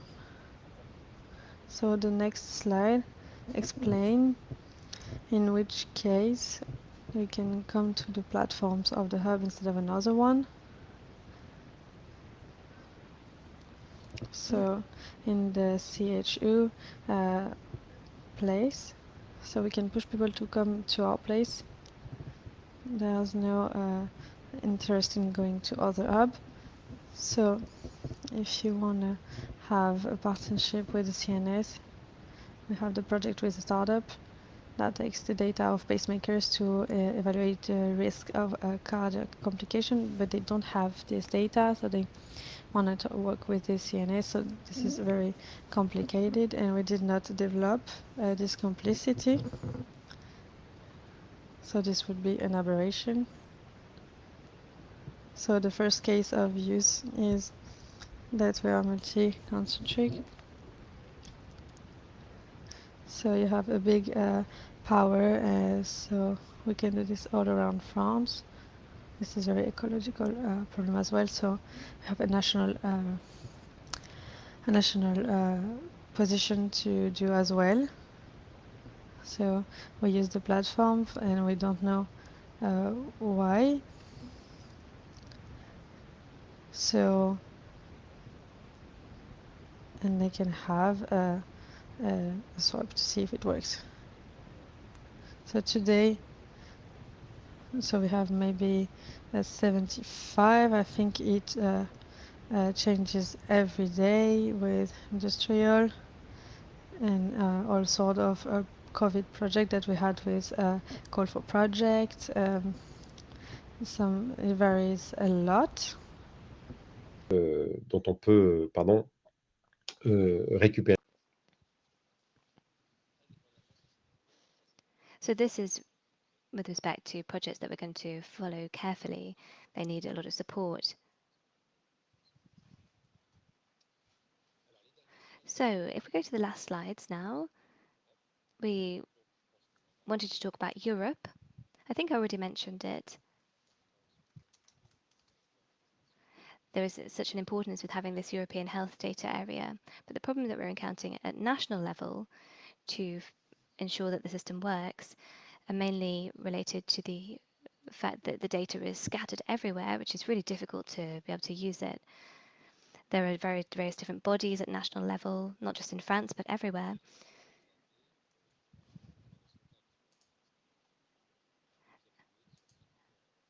And there is data that is not very interoperable.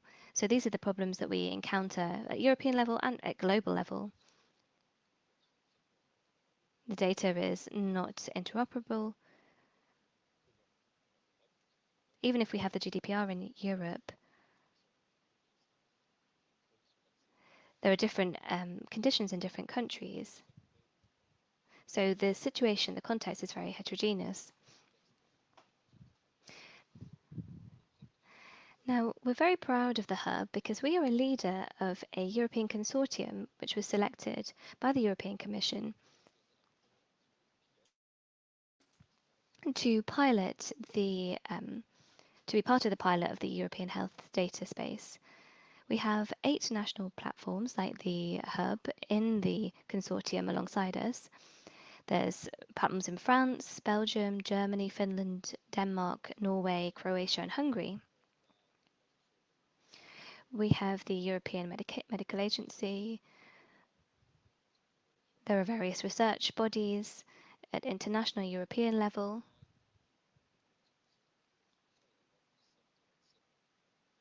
So we have 17 partners. So it's a very broad group.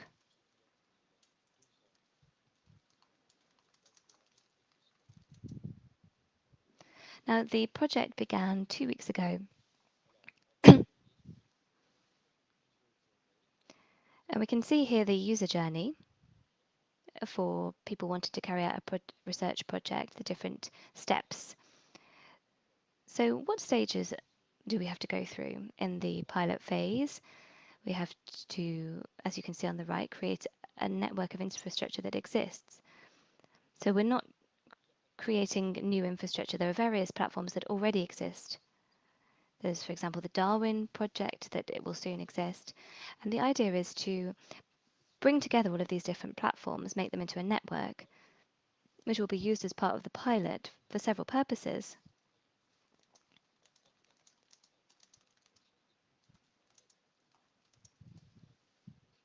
So this will give data that will enable everyone to do research through databases available on the different platforms.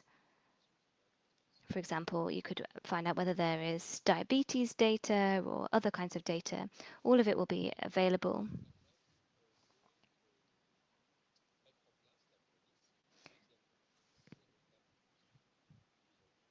And this enables us to put in place the second part of the user journey, which is a central platform with a unique formula, with a unique form for asking for access. And this can be sent to all of the countries with the platforms. So it's a single form, which applies to France, Finland. So it depends on the data that is useful for you in your research. So these are the 2 steps. I think this platform will also be used not to transfer data. I don't think that will be permitted, but to we'll be testing it to see whether it works with synthetic data and whether the system is capable of managing, integrating this kind of data. and we'll be sharing totally anonymous data so that people can exchange aggregate data. And that's the kind of thing we'll be doing.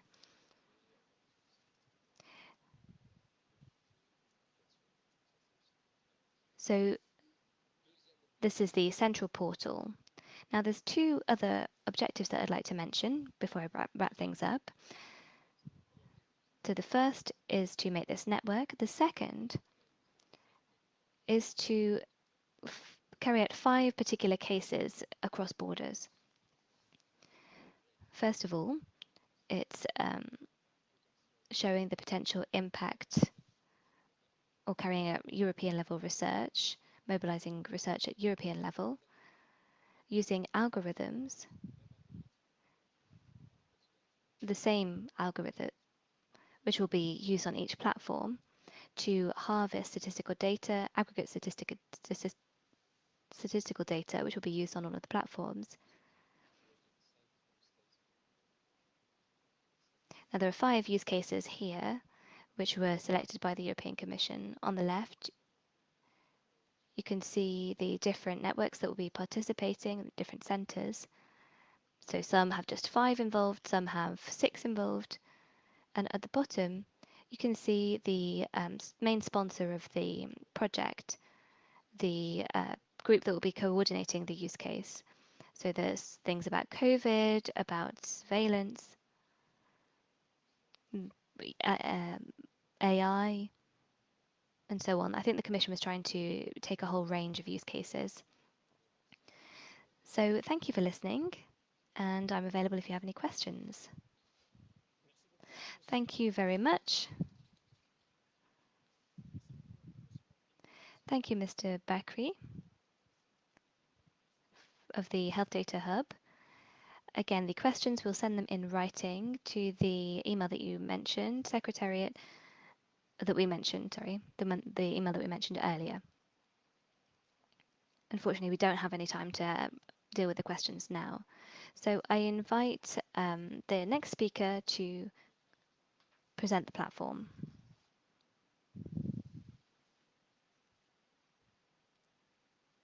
So we had to show you the measures that we adopted in the framework of the Luxembourg Platform of Labour and Social Protection. So this platform that was created in 2018 has 2 main goals: facilitate access to individual data in the administrative part, to promote research, and to protect data to guarantee respect of private life. So what data are we talking about? We are talking about social security in Luxembourg that are transmitted at the EGSS to be centered. So before presenting the protection measures that we thought about, I'd like to tell you that when we started our reflections of what would this become, the GDPR was still going on, and we knew that it would be the 2 elements that constitute it. That's why we could, the conception of the platform, apply the fundamental principle of the RGPD, which is the privacy by design, just right at the beginning of the conception. The privacy by default, so we proposed the highest level of protection, and the managing of risks. So we just want to minimize the risk of identification and divulgation of information. And as you know, this question of managing risk is always to have a balance between protection and the use of data. 2 protected data are not useful to research, but useful data is not always protected. This is always the question that we have. So what are the protection measures that we took? The first one that is fundamental and that can put our platform differently. This is a system of remotely access secure. It was developed in collaboration with the Center of Information and Technologies of the State, the CTIE. So the researcher can connect on a virtual desk at the CTIE from home. And this is a completely closed space So what does this mean? That we have a permanent control of the identity of the researcher with the authentication, the impossibility to extract, copy, or import folders. This is completely closed and you cannot do anything. So as the presenter of before was saying, we have to be able to install the software that the researcher needs. So this is a service that we can give him so he can work in good environment. And if he wants to import programs that he utilizes himself, we can do it, but he doesn't have any rights in the writing place. This is completely closed. And then the access is cut directly at the end of the project. So data cannot walk around, and our remote system with access allows traceability of data. So this is really essential for the protection. Second point, we give always pseudonymized data, which means no names, no address, or no matricle. We have one pseudo by project. So one project equal one key of pseudonymization. The researcher works in 2 different projects. When he works in the first one, he will connect to the first one with parameters of connection specified to this disk. And if we go to the second, there's nothing's common.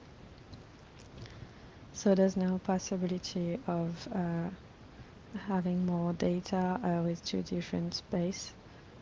So this pseudonymization is really important for the different registers that we have.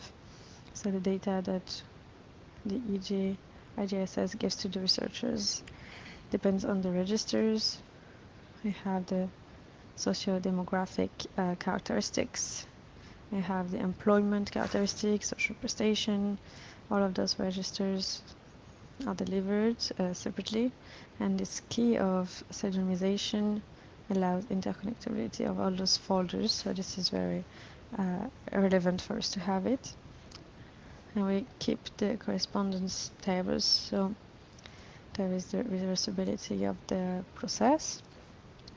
We keep the correspondence tables because the work of the searcher is a work where you go back and forth, and most of the time the searcher come back to us because they need to complete the database because they forgot an aspect of it.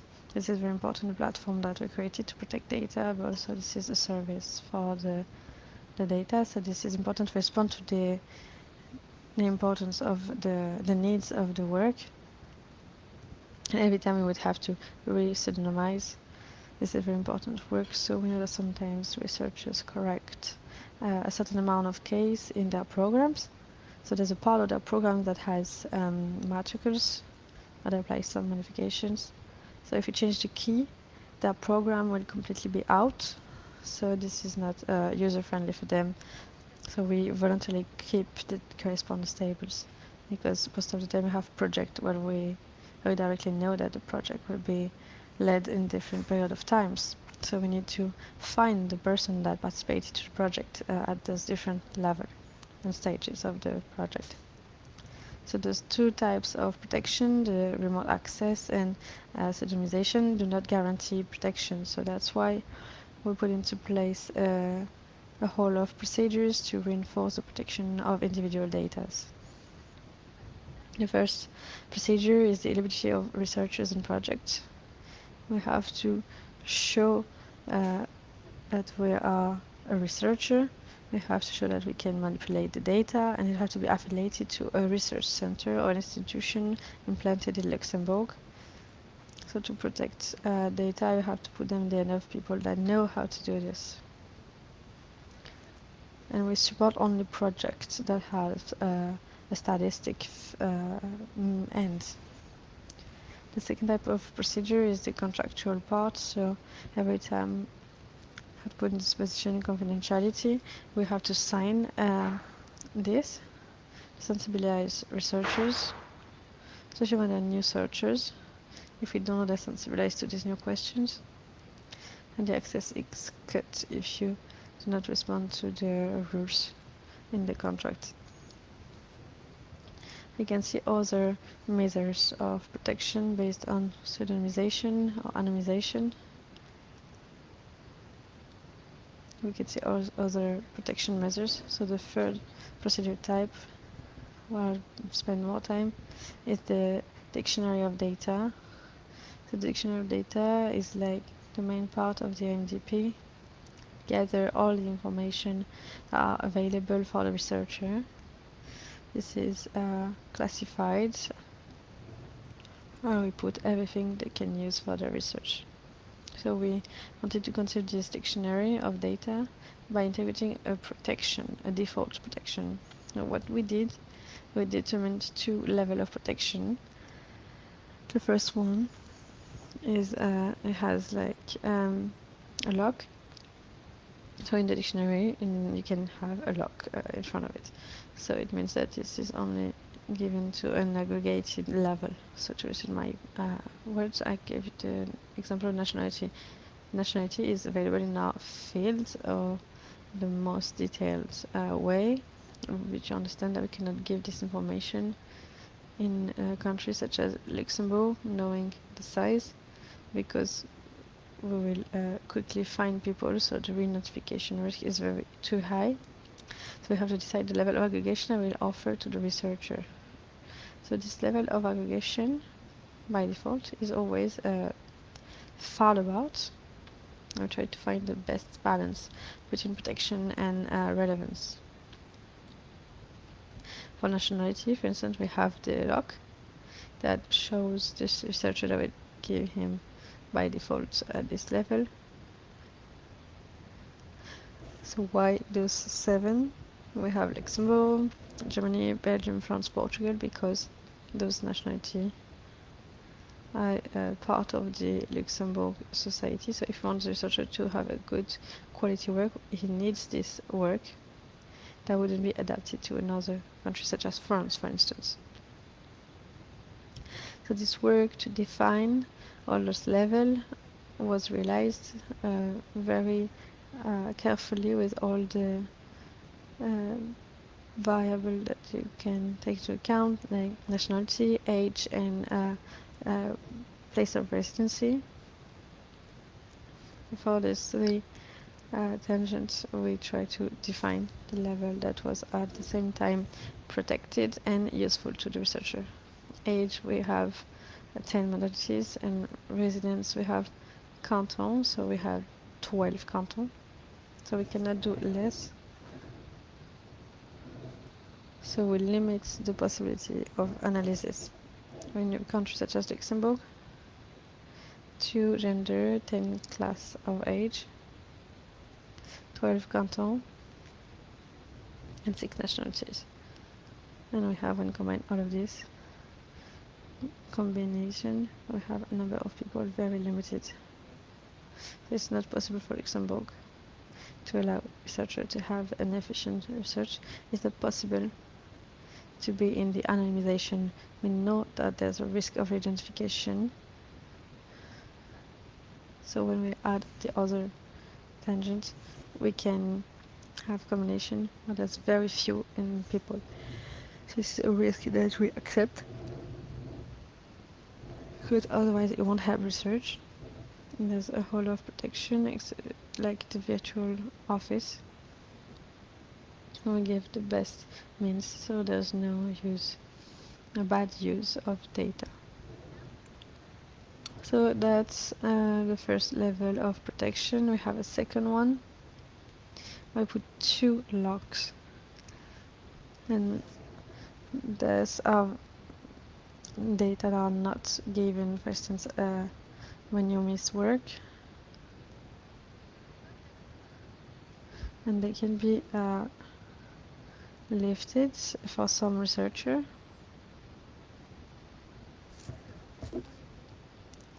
So we always try to find alternative solution to minimize the risk.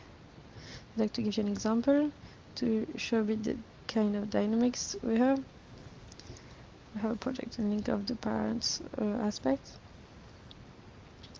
And one of the objectives was to measure the eligibility. One of the conditions was that the parents would be living with the kid, but in the administrative data, this information is not available. So, researcher told us what I would need is the postcode, because in Luxembourg it gives us to a street. So, if the parents has the same postcode as the kids, they live in the same place. But giving this is not possible because geographic level is so tiny, it's really easy to re-identify. So we had to allow the researcher to measure the fact that parents and kids would be living together. So we pseudonymized postcodes, because what they needed was not a real postcode, it was just to have the same information between the parents and the kid. So by giving the postcode would raise the risk of giving a re-identification possibility. So we found a solution to pseudonymize the information. So we always try to find solution like this to compensate risks of a demand from a researcher. That would be just to take off the protection level.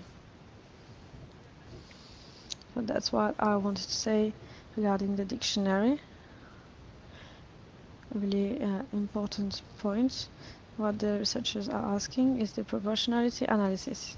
There's a dictionary of data, and thanks to this dictionary, the researcher can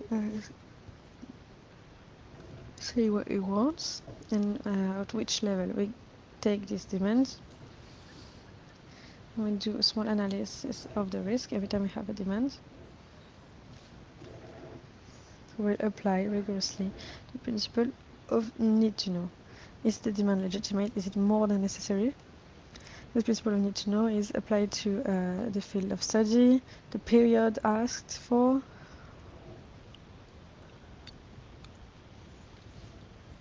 sometimes we have 20 years, so we can say 2002, so this is a huge quantity of information. Sometimes researchers ask and say that they need the 20 years, and we say no, depending on the needs of your project, 5 years is enough. So we always try to reduce what is especially necessary, and we apply this to every variable with the content and the level of granularity. And finally, last procedure that reinforces protection. I just want to say, sorry, that the proportionality analysis is specific to every demand. It always give us measures of protection that are ad hoc. So this analysis of proportionality is to be validated by the pairs that gather all the experts of data and protection of data. And every time there's always a responsible affected to the demand. Every time the responsible finish the analysis, there's a challenge offering protection measures. Sometimes the group will say, oh, you forget something. This is very important to have this exchange, because the protection of data is very complicated. It's not always easy to identify when there's a risk.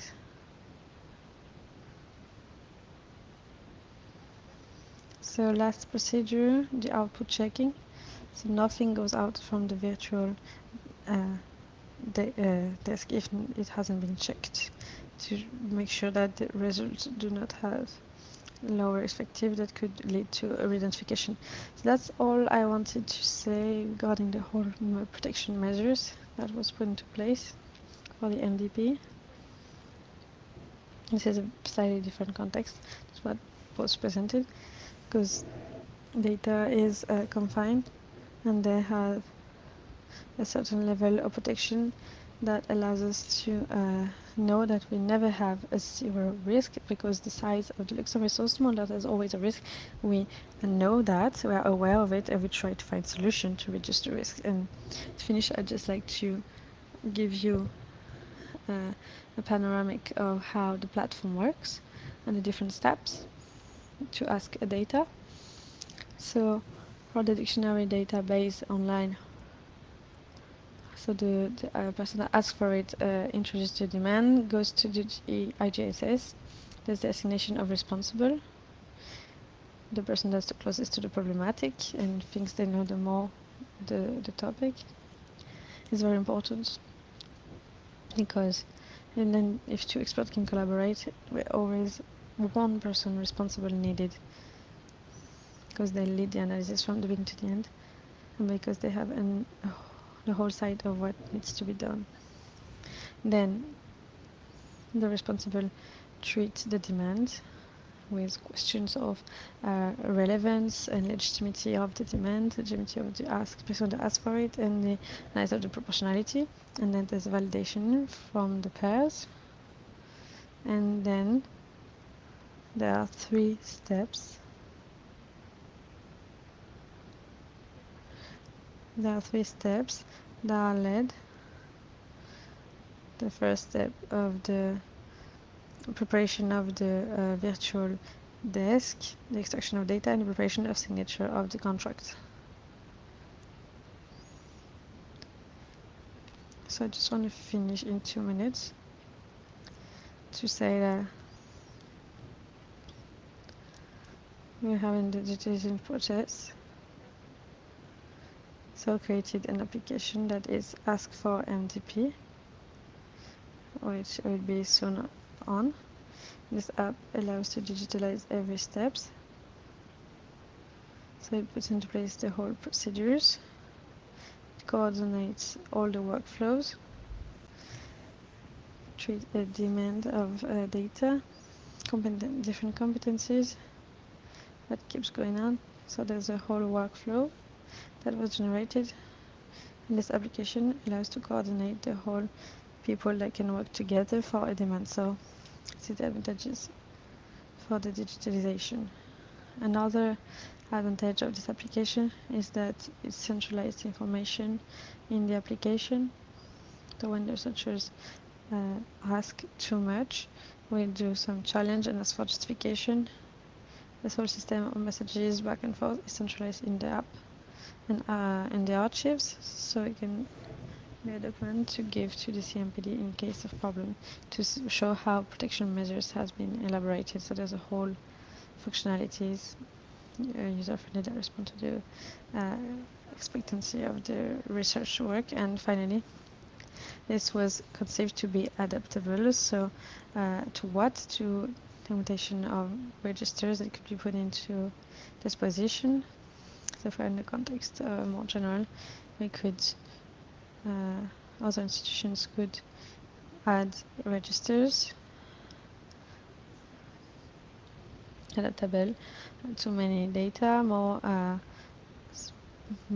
parts that wants to participate because the data involved. So the application remember the people that can intervene and manage the position of everyone. It could be automatized, and this is ongoing. This application is very conceived to be adaptable, and they can absorb future evolution that we could need for the administrative data. Thank you very much for listening to me. Thank you very much. Thank you for your presentation. We are coming to the end now. So I would like to invite Daniel Becker-Bauer, President of the Luxembourgish Pharmacists Union here, to give us a conclusion.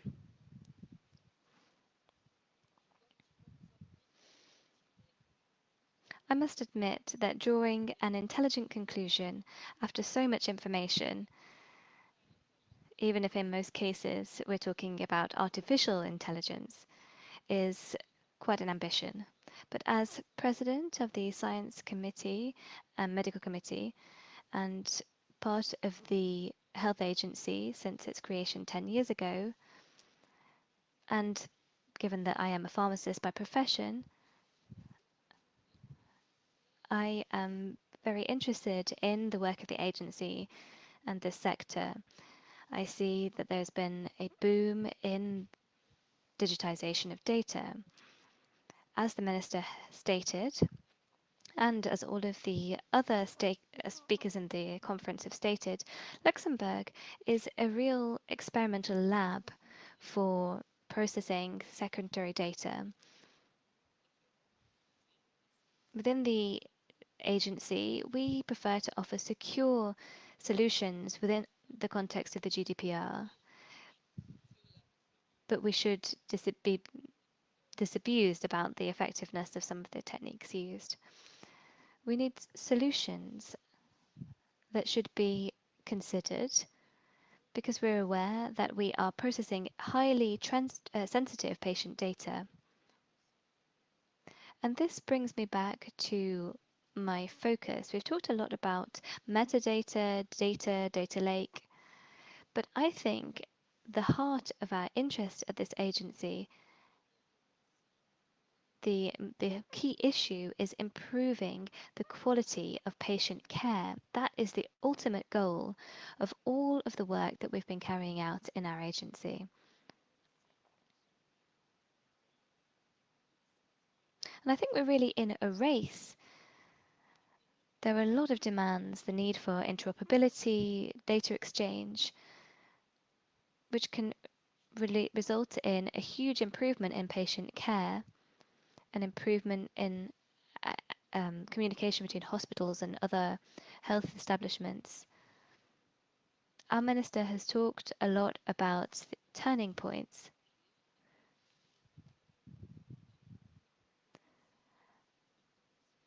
Our goal is to treat patients at home as they age for as long as possible, and then later take them to a protected environment. And so these patients must be at the heart of all of the work that we carry out within this agency.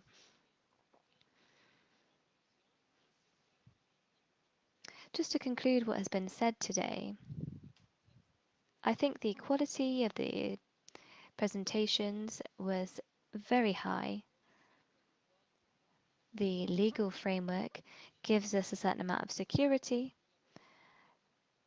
and I imagine that in collaboration with Professor Montjoie, we're going to be able to manage the different concerns that we may encounter in the future.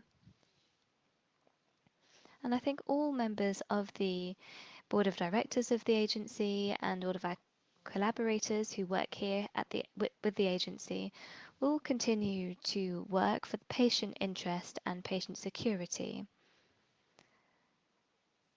I'd like to thank you for attending the conference today, and I wish you a good holiday period. Thank you.